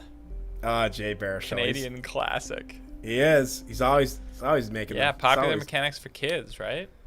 PMK, baby. Love PMK. Him and Alicia Cuthbert. What's that? I believe so. Yeah. That's a deep cut. I love PMK, man. God, I love PMK. It's on Amazon Prime right now, so if you got Prime in Canada, watch some PMK. Did you learn some stuff? Oh man, I learned some shit about some fucking aircraft carriers or something. Oh, cool. Man. That sounds fun. Okay, cool. So here we're at. So of these last 4, the only one that I have seen is Up. So I don't know if you want to start there or save that or. You want to save Up? Let's save Up. Let's save it. Okay. So I'm sorry. Did you say that that's the one that you have seen? Yes, that's the. Okay. Only Yeah. one Let's save that. Let's save that Pepe. Okay. Well, because that's got a lot to talk about. I mean, if anything, just the first little bit. What to move on to? Is there anything you're curious in hearing about? Well, I think Soul is the newest one, right? It is. I believe so. Yeah, I think they had a movie that came out a couple weeks ago, Luca. But I haven't seen Luca yet. Probably will. Seen basically all of them, so I'll probably see Luca at some point and. Hey, maybe retroactively added. But yeah, Soul. Let's talk about Soul then. I love Soul. I think this is honestly, for me, this hits a lot more than a lot of these other movies because I think it's their most adult movie. I think this connects to adults way more than it connects to children, and I was shocked. Like other than the talking cat point. So halfway through the movie, they switch like souls, and he's like in a talking cat for a little bit. You do not like Soul's second half like at all. That's fair. I did like the adult themes about death and whatnot. I really thought it was kind of a more challenging movie. Also, sorry everyone, I got a soft spot. I love Trent Reznor, and he does the music in a fucking PIXAR movie. I love 9 Inch Nails. Like, I used to listen to them a lot when I was younger. And so to see Trent Reznor start doing the score of David Fincher movies has just been a ball. And now he is doing PIXAR movies. And like while I was listening to the movie, I was just like, this sounds exactly like Trent Reznor, and it was. So I think the soundtrack in this movie is phenomenal. The music in this movie and its expression of music is so detailed and clever, and it's trying to really show actual music. Like they hired Trent Reznor, who is a real genius, who doesn't really have the sound of a PIXAR movie, and they explore jazz. The original soundtrack won an award. Yeah, I actually don't entirely know. Yeah, that'd be interesting. Did it? Did Trent Reznor win one? I believe it. Yeah, I think at the Academy it won. I know it won Best Animated Feature. Yeah. Oh, nice. Academy Award for Best Sound. Oh no, it was nominated for it. Oh, okay. Yeah. Was Trent Reznor nominated? It actually won Best Original Score at the Golden Globes. Nice. Yeah. Trent Reznor was nominated, and he won because he scored something else, and I'm pretty sure he won. He like won Social Network, probably. No, I mean like the same year, like last year as well. Nice. And I think that makes sense. he won for that. I'm just trying to look Ooh. here. Yeah, it was. Or actually, maybe he wasn't. No, maybe he didn't. So the Sound of Metal won sound. Oh, okay, yeah. But I want to say that he was involved in that too. I could be wrong. I'm honestly not too sure. I didn't even know that he was involved in Soul until like halfway during the movie. I was like, this is fucking Trent Reznor, right? And then, so I didn't really do too much research outside of just like confirming that. But I could totally see Trent Reznor, if he doesn't win every Oscar for every soundtrack that he does, I don't know.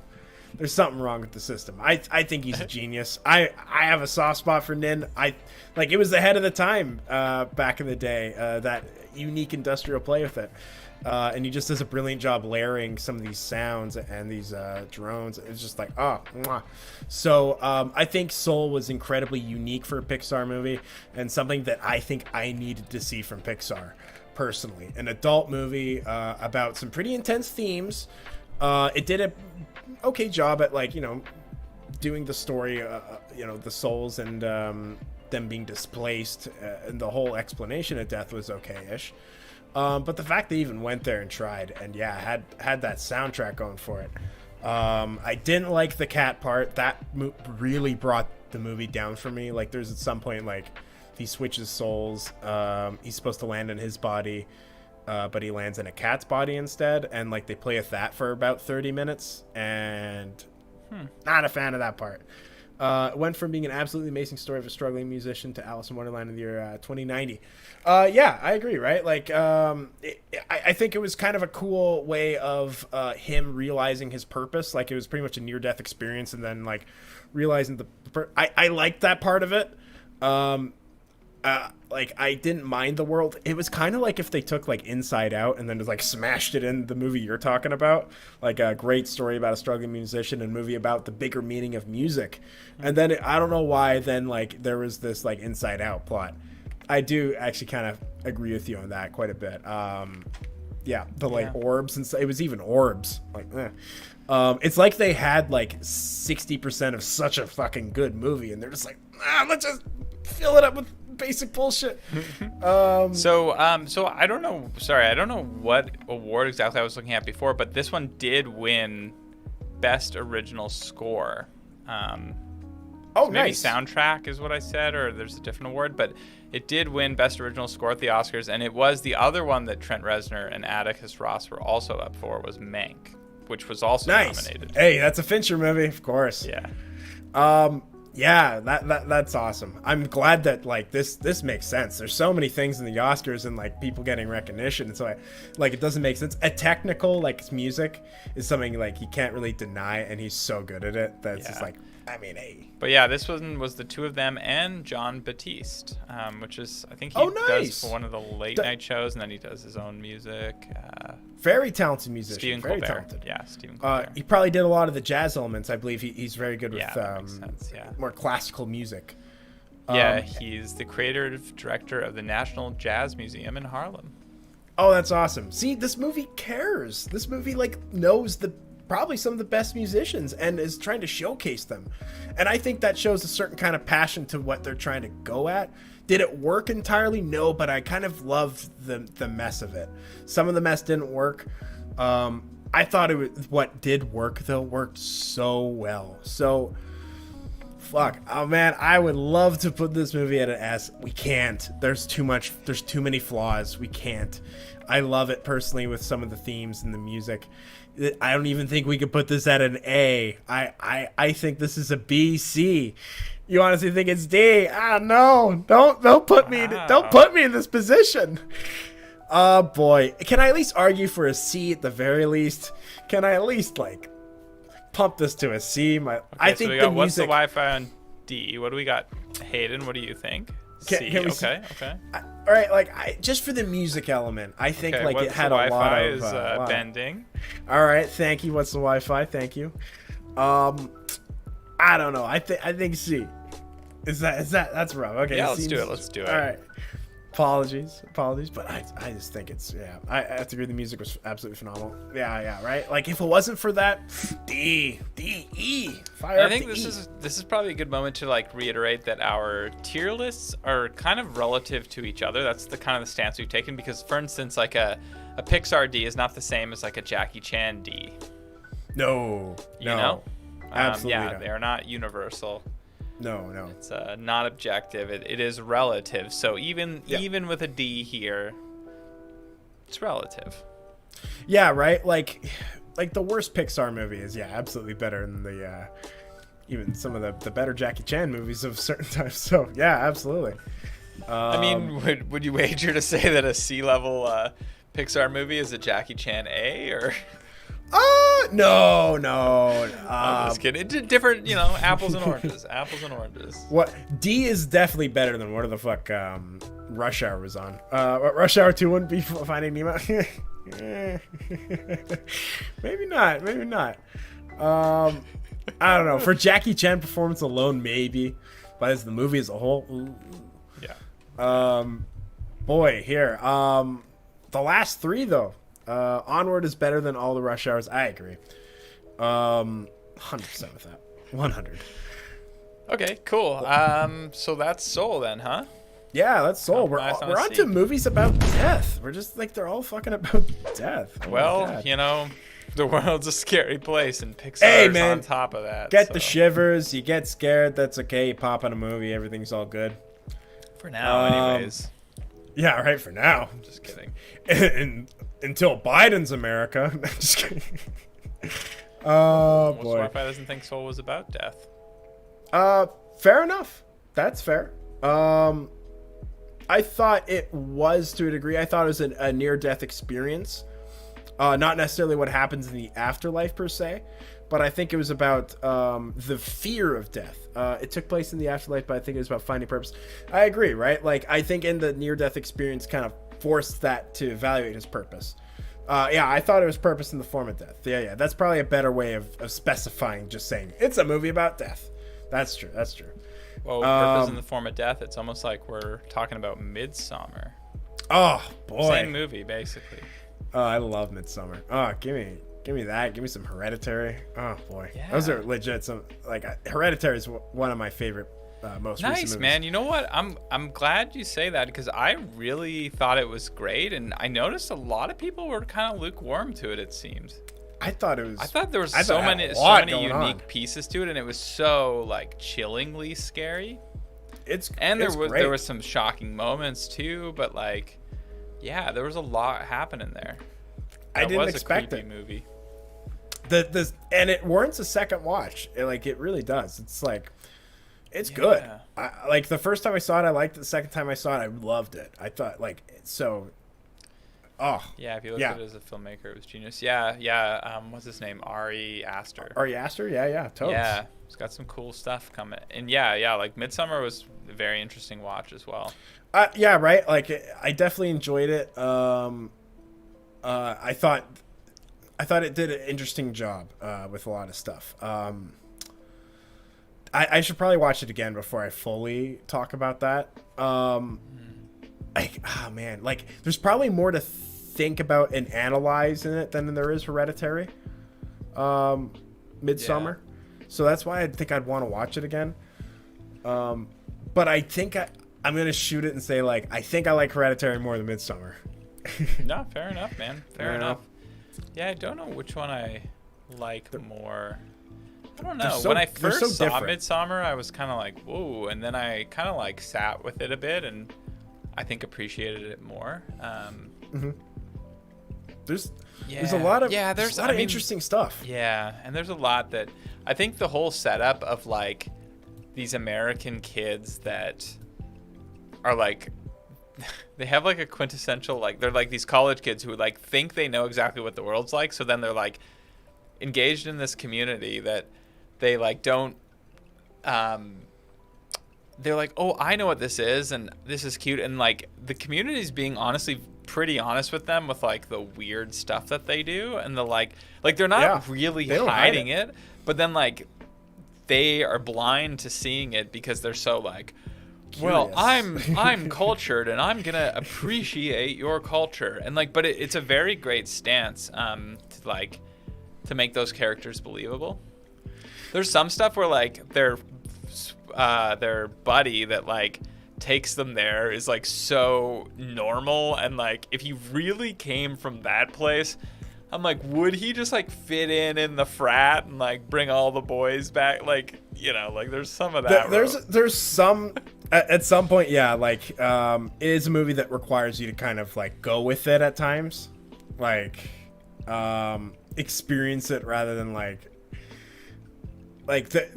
there's you really have to suspend your disbelief for some of the character choices, but it's okay because that's its intent at times. Like, it's not like it's going for like, oh, that's a stretch in terms of writing or like a plot hole. It's like, this is its intent, and like if you go for a ride with it, it might be worth it. Yeah. And yeah, I want to watch Midsummer again. Man, we're talking about it. I'm hyped. Yeah. I'd love to see a horror movie tier list. Oh yeah, for me, Hereditary would be S tier. Oh boy. Yeah. Yeah, legit. I think it's as good as like, you know, people talk about The Exorcist, some of these huge, big like horror movies that, like I think it's on the top 10. Really. Yeah.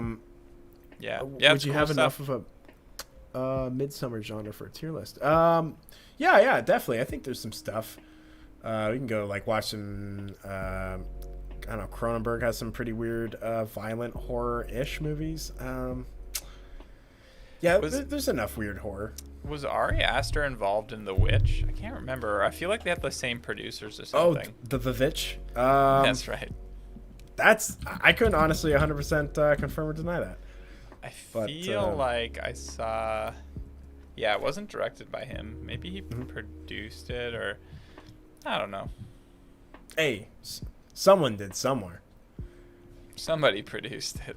I hope so. Maybe they didn't. Maybe that's the one that slipped by. And it's like, guys, there's no producer in this movie. Someone We just do whatever the fuck we want. That's why it's kind of strange. Yeah. Oh man. Yeah. So I think horror tier list. You know, that'll definitely be coming up around the Halloween season. Oh the yeah. more and more that comes Which up in is a couple coming months. around. I'm hyped. Very hyped for that. We'll absolutely do Halloween right. Boy. So should we pick another Pepe here? Yeah, let's do it. It's past my bedtime. Oh yeah, absolutely. Sorry, no, I'm just kidding. Oh yeah, no problem. And then like, I don't know, we still have that Back to the Future tier list after this. Yeah, we. If you want to do it, if you want to potentially move that to another date, I'm totally cool to do that as well. There's a lot we could talk about Back to the Future. I have my hoverboard. We could do a whole Back to the Future thing. I might like bang them out too, before we do them, and then we can talk about them in detail. I think that would be pretty fun. That sounds excellent. That sounds like the best thing. Fun. Do Back to the Future justice. But this is also Make Back to the Future great again. Come on, Bob Gale, just relent and let us make a fourth one. Bob Gale. That piece of shit. He said there'll never be a fourth one. Ugh. He's got a dead, though, whack right? Gale. No, we went over this. No, not yet. All right, Almost. we did. Soon. Boy, here. I'm just gonna turn on the cough button for a second. There we go. Just horked a nice thick one. Ooh. Can't hear it though because of this cough button. Love it.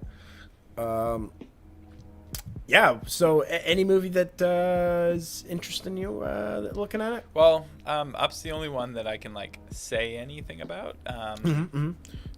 Anything you've heard about that you want to hear about next? Yeah, I heard Inside Out was good. Is that true? Oh yeah. I really think Inside Out is good. Like, Soul drops the ball at some stuff. I don't think Inside Out drops the ball at all. I think Inside Out will make you cry if you get into it. I cried. I think I saw Inside Out twice, and I cried both times. I think it's really sweet. Just thinking about it and like the frustrations of the little girls and the emotion of her. It's so human. It's just like it's a human really just developing their complex emotions and feeling the change within that and having to cope with that. Inside Out is magic. It's great. I think it's what the animation medium does best. It's something you just can't film. You couldn't film Inside Out in practically, and then have it be the same movie. You could with Onwards, and you'd make it even a better movie. You can't with Inside Out, and I think it's so good. It's so unique. The voice acting is great. You got Lewis Black as Anger, Amy Poehler. You got such a wide range. Richard Kind plays the clown. Boy, what's the clown's name? I used to know the clown's name. Oh boy, what's that? It's like 2 words, is it? Boing Boing? No, it's not Boing Boing. What is it? It's also really complex how they show the parents' personalities and the relationships. Yes, I agree. There is so much to Inside Out that I can only recommend watching Inside Out. There's a lot of movies here that it's like, you could probably get by. Like, I would love to recommend Soul, but honestly, I mean, not everyone's gonna like it. I think everyone's would like Inside Out. I think it's a really personal, intimate movie. With so much heart and emotion that it's fantastic. I think it's a movie that I think is good for kids to see.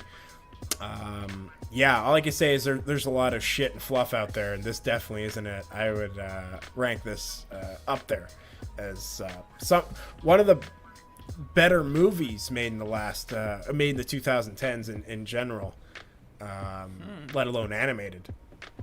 So that's my love. What's the Wi-Fi S tier? I think I agree. I really do. I think this is an S tier movie. I think just from the screenplay alone, almost. Like, honestly, I think it's really, really top notch. Extraordinary. I don't use that word often. I think this movie did something pretty extraordinary. Cool, man. I don't know. People in the chat agree with me. I know what's the Wi-Fi thinks S tier. Is it boing, boing, bonk, bonk, boing? Boy. I sent you the best Inside Out meme in Discord, Ed. Nice. Oh, yeah. I'll check that out. Here, I could probably check that out now. Oh, no, here. This might disrupt their Discord thing we got going on. Oh, no. Here it is. It's working. Oh, buddy. Yeah, if you want to see these memes, absolutely. Ooh, it's a video. Absolutely. I'll take a look at that after the show. I love it. Inside Out. If you want more memes, thanks, Hayden, for posting that in there. Love it. Appreciate the memes. If you have some memes yourself, if you want to have fun, we got a Discord going on. I try to post a meme a few every week and whatnot. Some movie reviews going on there. I was telling Parker before the show, I found a bunch of old movie reviews that I wrote about 10 years ago. I'm going to start posting those, and you guys can laugh at those, or I don't know, maybe they're okay. We'll see. Jangles was the clown. Bing Bong was the elephant. Oh, Bing Bong wasn't the clown. Oh, I thought Bing Bong was the clown. Ooh. Are you sure? Jangles was the clown. Oh, interesting.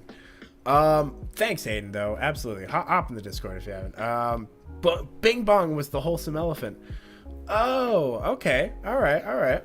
I thought Richard Kind voiced Bing Bong, the clown, but I don't have anything in front. I can't confirm, nor do I want to. I will go based on what you said. What's the Wi-Fi?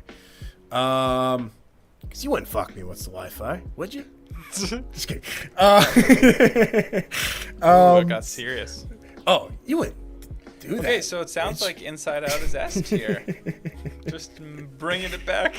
What's the Wi-Fi? You wouldn't turn on me, would you? And intentionally sell me fake news. Ooh. You wouldn't, would you? No. We gotta have like a zoom in thing where it just like zooms in our face. I just might. Thanks for playing along. What's Wi-Fi? Inside Out. I think that's S tier. I think so. 100%.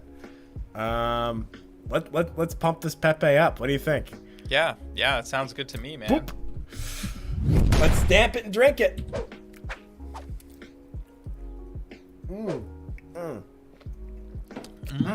Mwah. Mamma Mia. Oh, Mamma Mia too. Here we go again. Baba Booey. 2 left. 2 Pepes left. Yeah. Well, okay. How do you feel about Coco? I like Coco. I think it's great. I think it's another fantastic movie, and it's got a lot of culture in it, which is fantastic. It's about Day of the Dead. I spent a lot. It's about a kid who's lost his grandmother. Oh boy, apologies everyone. I believe he's lost his grandma.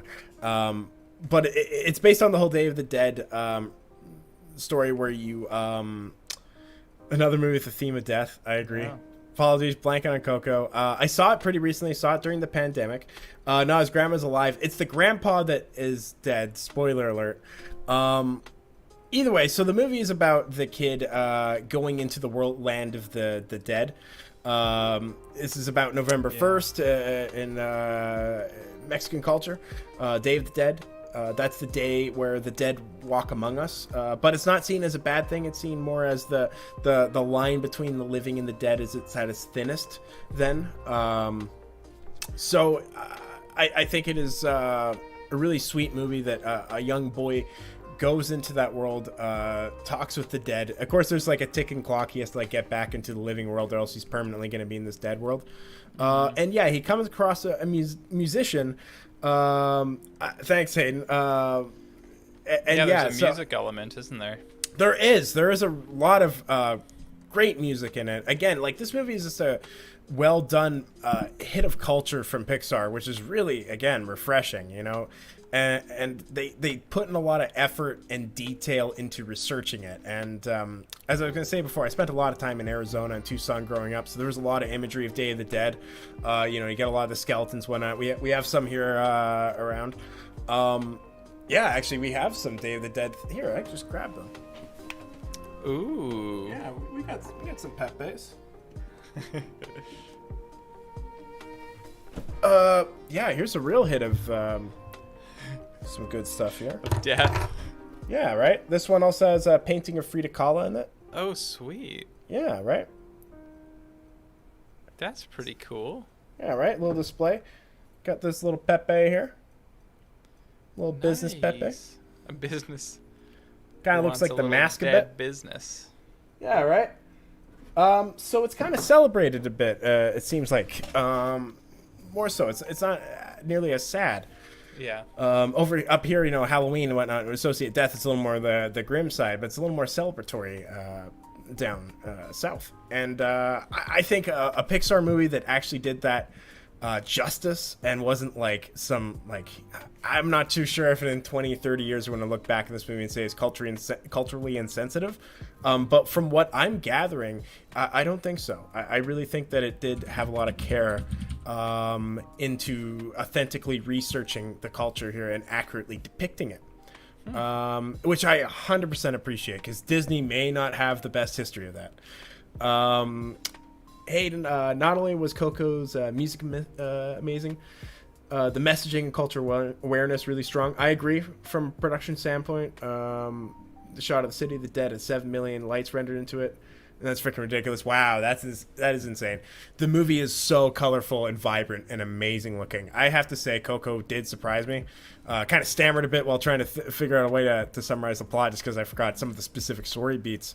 But I think Coco, oh boy, I think it is a bigger, more entertaining movie than Inside Out. Maybe not as thematically as emotional to me, but I think it is a really, really good movie. I think it is special, and I really do think it stands above a lot of these things. I do remember a lot of the stuff in Coco compared to Onwards. I like Soul, but like it is much better than Soul, I gotta say.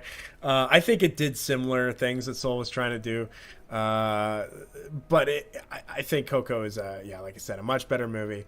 What's the Wi-Fi? I thought the themes were really touching. The idea that you continue to live on as you're remembered. Yeah, that's true, right? Because the kid goes back into that world, finds like some musician that's kind of hated upon in there, and it turns out that it's his like grandpa, I believe, that passed away, and justice is brought to him, and yeah, he is then goes from like this kind of I believe his soul was going to even get permanently erased within that world. Like, you can die again within this world if you're not remembered, which is it's a big thing in the culture to remember everyone.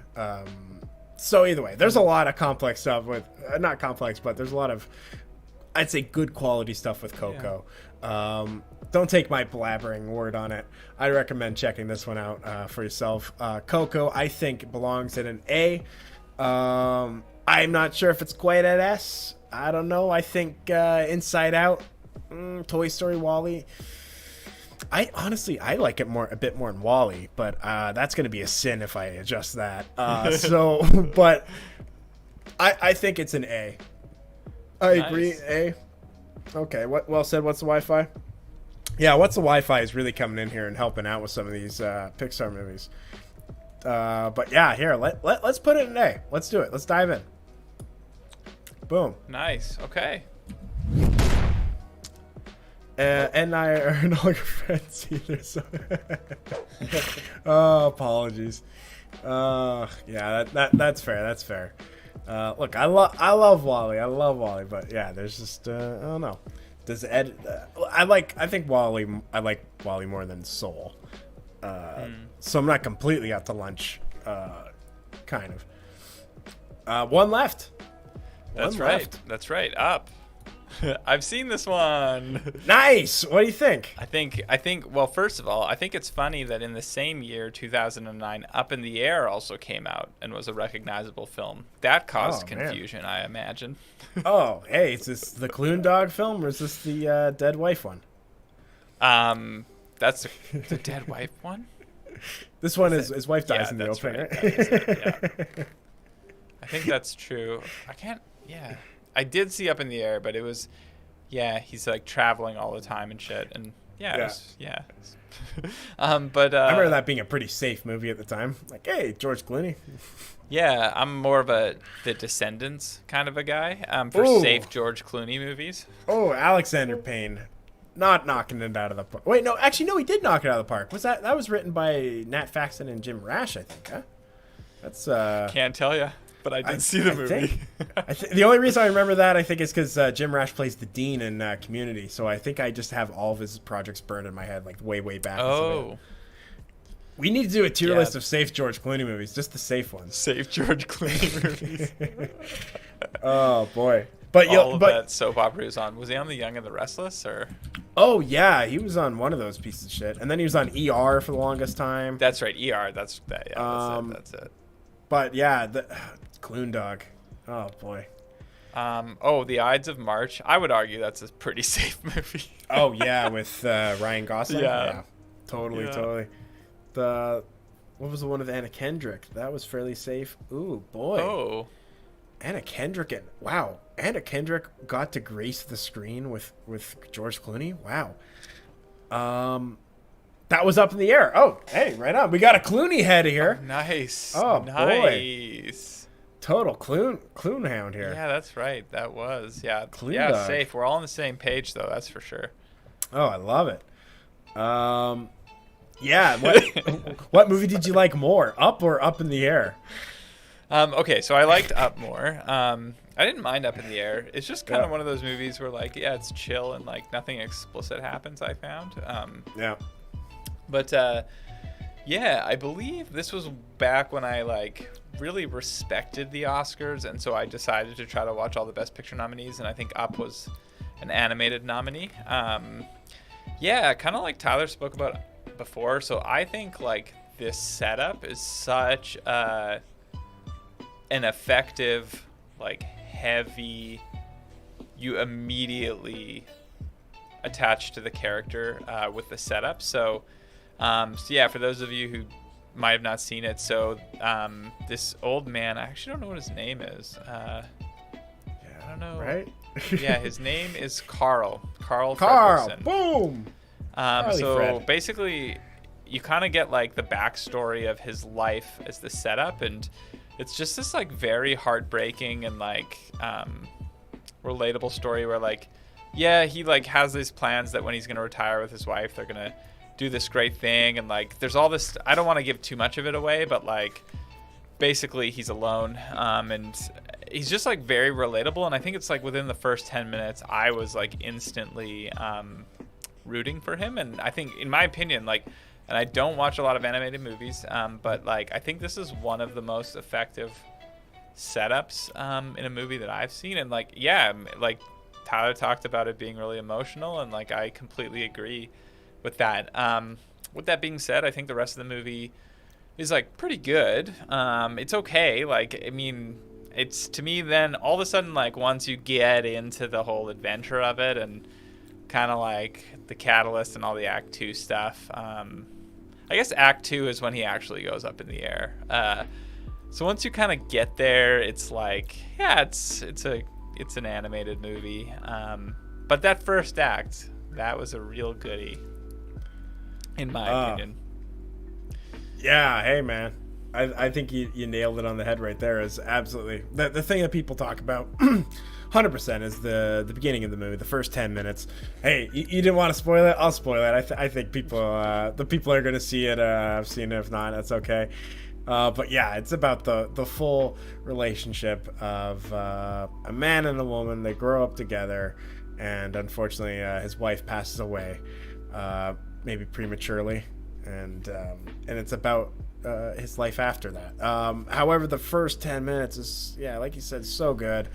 If we're going there, so yeah, they like grow up together, and then they are gonna have a baby, and then they have a miscarriage, and it's like really sad. But then they kind of have this dream to move somewhere, like they're gonna save up and move to like a really nice place, and then just over the years, like they never kind of get the money together, and things happen, and then finally when they have the money and they're gonna like do their retirement dream, then yeah, she dies and he's alone in this house.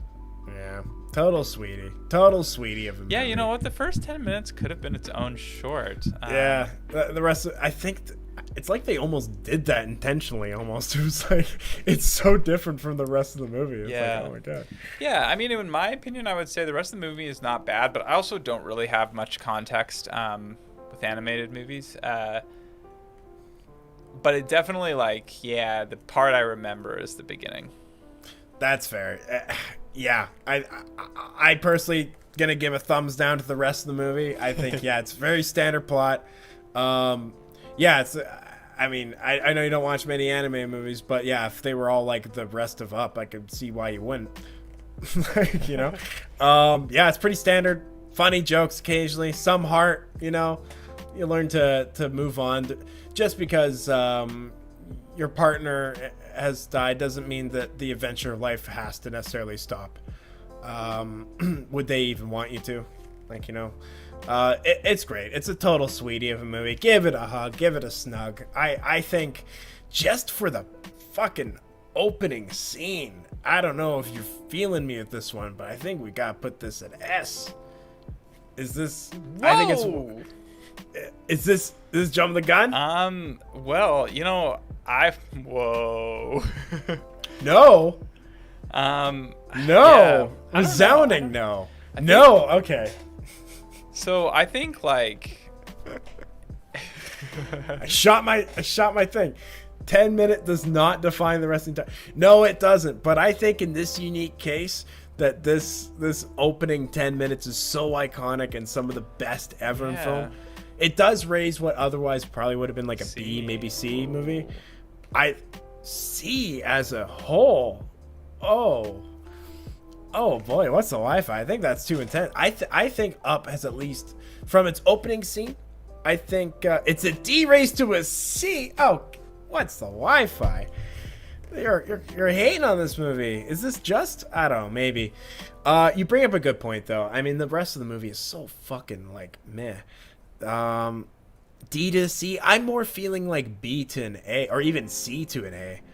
The rest of the movie sucks compared to the rest of the movies on this list. Oh boy. We're gonna need another. We're gonna need, I think, a tiebreaker here or something like this. Parker, where do you think this guy? So what I would say, I mean, and again, with my limited knowledge of these movies, I would probably put it at a B because I think that like. Oh. I think that the beginning, you know, is really great and does raise it up. But then, like I would compare it to like how much I enjoyed A Bug's Life, for instance, for the rest of the story, or just drops off a Monsters, cliff. Inc. It does. Or even The Incredibles. I like all of those. I don't know. I guess I'm just like not the audience. Like most of the time with animated movies, I'm like, they're all pretty good. But like they're all fine, I guess. And so. I kind of feel the same about the rest of its story as I do about those three, because I've seen those three. Some standard shit. Yeah. I mean, it is pretty standard. This is tough. I'm waiting for Hayden to kind of chime in before I fully commit this to a B. I would say that the old man's character is much more relatable than like full on more relatable than like any of the characters from the movies that I've seen in DC or B. Yeah, I agree with that. I personally connected to Soul and onwards, so I'm a little skewed. Yeah, fair enough. Yeah, I haven't seen him. So man, it's tough. But like everyone else has come down on these movies, so I'm like, oh boy, this is really where like animation and subjective comes in. But I'm also an objective viewer. I know that Onwards isn't necessarily good, but I think you're right though. I think Carl Fredrickson is a total sweetheart. I think he's better than most of the characters and everything else there. The character's pretty good in Onwards and more memorable and emotional than the rest of Up. Yeah, I connected to Onward a bit. Kind of agree. It's really a drawn out story for what the message was. Yeah, it's like the rest of it couldn't exist. Boy, all right. I think we got to put this puppy B or C. Yeah, you know what? I think a C is fair if we weigh all of our opinions. It's probably a good way. Ooh, Hayden just dropped a bomb and called it a B. Oh, nice. Ooh, put it as B. What did you say for... What did you say it? Actually, you ranked it high. I ranked it very high. I was willing to put it at S because I thought the first 10 minutes warranted it. So we have an S, a B, and a D, I believe is what's the Wi-Fi said. Is there anyone else in chat that might weigh in? Because I think if we even it all out, I don't know if that... I'm willing to not put it at A because I think that averaging would be A just from my wacky S. I'm willing to drop that to an A and then rank this at like a B or C. Yeah. I don't know. B maybe. I think the first 10 minutes is so good. Yeah. I'm too emotionally conflicted, Barker. I'm gonna let you pick this one definitively.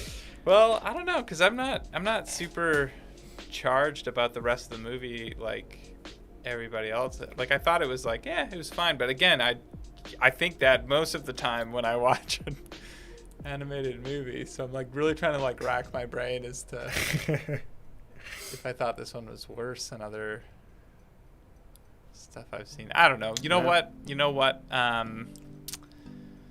What's the Wi-Fi cried in most of these movies at some point? Hey, fair enough. They do. No matter what, there's always a solid emotional beat, at least well delivered. But I think what's important about the Up beginning is that people who don't normally cry in these movies probably cried in that. People like me who are not fans of these movies, generally speaking. I think it's a solid piece of filmmaking. Like really connected with that beginning. I think it's a solid piece of filmmaking. Period is what I would say. But you know what? This is a community list, and so I think I didn't remember anything after that. I mean, I remember the story and like with the little kid and all that stuff. And again, I thought it was fine. Like I didn't really. This is a community list, so I think we should weigh everything together and give it a C. All right. Wow. Never thought Up would be a C. I legit thought that was gonna be A. Boy. Wow. All right. Up. Taking a kick in the tush. And the gonads. You know what though? I kind of agree. Now we've been talking about. I mean, the rest of the movie is so bad, and I guess when you weigh it out, I personally was under the spell that the first 10 minutes warranted. That it basically like gave it some unique special like S tier automatically. Just from how, like you said, how powerful, how iconic, and like it is like up there and some of the best stuff. But yeah, usually the thing that people say after is like, yeah, the rest of the movie sucked. This is a fantastic list. I like this list. Is there anything that anyone's feeling should be knocked around a bit before we lock this up?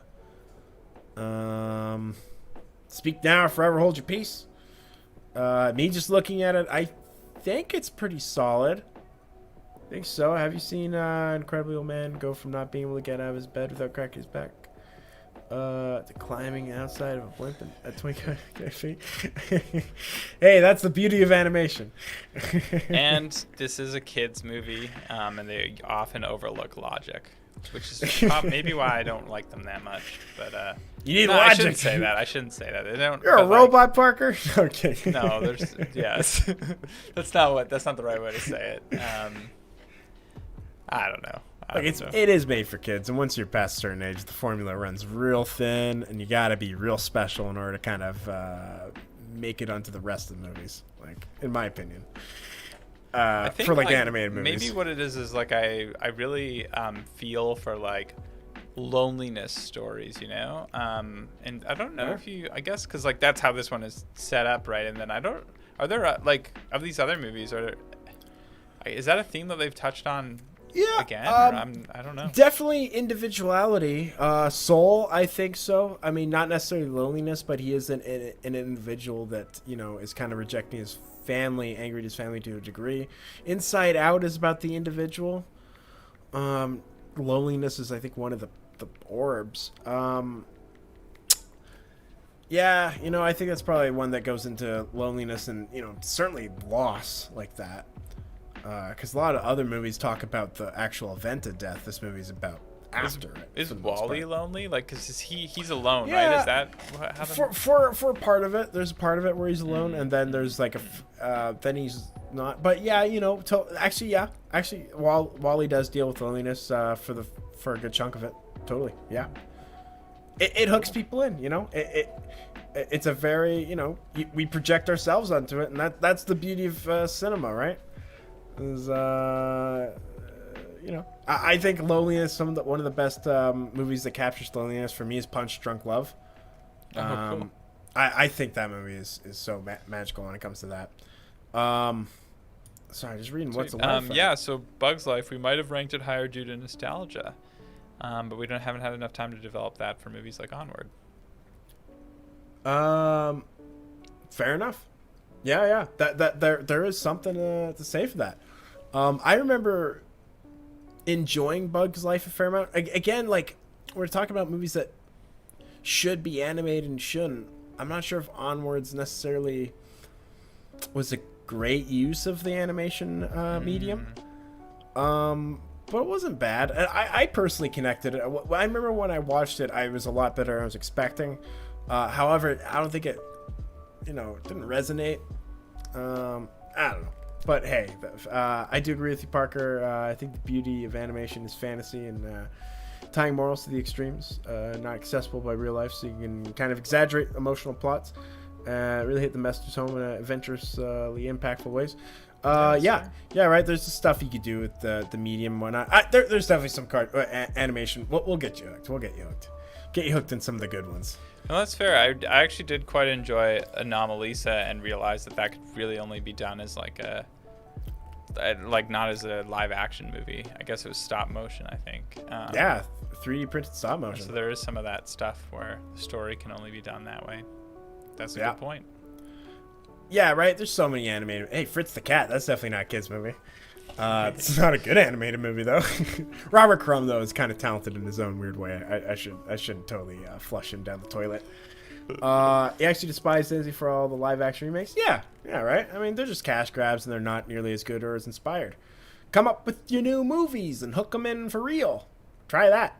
It's not as tough. I have seen some of Avatar: The Last Airbender. My wife likes that show, and it's pretty fun. I mean, I did definitely go through an anime phase. I guess that's actually American anime, isn't it? But nice. Okay, so yeah.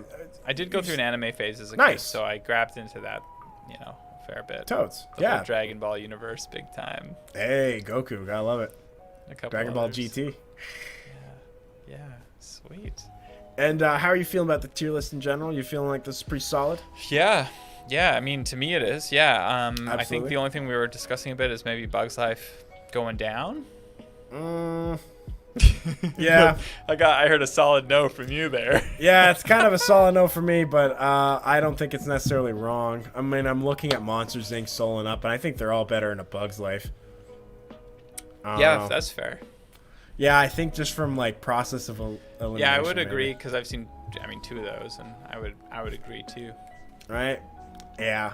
Let's do it. I think that's fair. I think that's totally fair.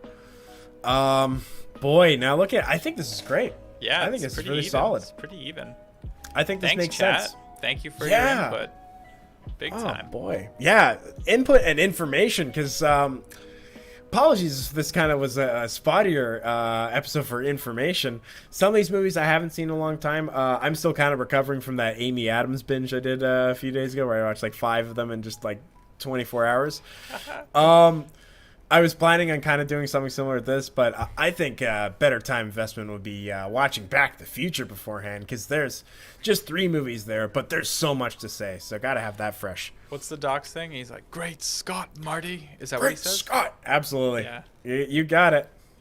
Nice. Yeah, I needed a little refresher too. Oh, it's so good. I love Back to the Future. Mwah.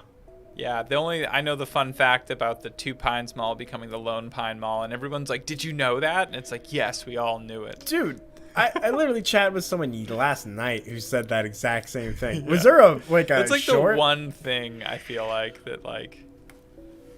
Was there like a little knows. video that came out that like had like some quick facts, and that was like the first one or something? Because Probably. It's always the first fact. Oh boy! Then the second fact is that he was doing that movie and what was the other one? Teen Wolf at the same time, filming them both at the same time. Oh, and then Family Ties. Was it called Teen Wolf? Yeah. Family Ties. There was a movie Teen Wolf. Yeah, absolutely. Or was and it then, like? Yeah. There's Family Ties as well, the TV show that he was on at the time. That must have been tough to schedule. And then Eric Stoltz being the original Marty McFly is also another one. Yeah. Man, you're not being envied on that Amy Adams run. I mean, hey, there were some good movies in there, right? Yeah, right. It was fun. Elegy aside. Right there were. I liked Amy Adams a fair amount. Yeah, boy, Hillbilly Elegy, man. We don't need to talk about that ever again. But hey, Amy Adams, I think was so good. I loved it. I personally liked it. But yeah, 5 movies of anyone in 24 hours. Even for the most hardcore film people, a little much. But hey, or 5 specific movies. Like I'd be fine watching 5 of like a different variety or whatever. But like 5 very specific movies. Yeah. But either way, had a lot of fun tonight. Thanks for joining us, everyone in the chat. Hit us up in the Discord if you haven't. If you're just lurking though, no problem. We love lurkers too. Yep, and like we mentioned before, we're gonna start eventually doing more stuff on YouTube. So if you aren't already subbed to our YouTube channel, I think we've got a panel below. Let me confirm. We do, absolutely. I believe it's past episodes. Just great. It's past episodes right now, but yeah, we're probably eventually gonna do more stuff there. So check us out. I'll probably share those in the Discord too. And yeah, thanks as always. Oh yeah, had a ball. I guess we'll be doing maybe Keanu Back to the Reeves Future night. 2 list. 5 Keanu Reeves movies. Ooh, In a day. man. Oh man, can we stop there? I mean, that's just like the John Wick movies right there. I'm excited to do that. I'd be down to do that, 100%. Yeah. But next time, I guess it's the Back to the Future tier list, huh? Yeah, it is. Yeah, that's what we'll do next time, and we'll get fresh on those movies, and it'll be fun. It'll be fun, Ed. It'll be fun, damn it. Take we'll the have gun out lots of of my back. fucking fun. Oh, Cool. boy. Thanks everyone for joining us. Thanks. What's the Wi-Fi? Hayden had cashew and cheese in here. Special in-person guest appearance from Tyler. Love it as always. And yeah, thanks for contributing so much today. Ed, would you like to sign us off? Sure, absolutely. This has been Parker and Ed at the movies, and until next time.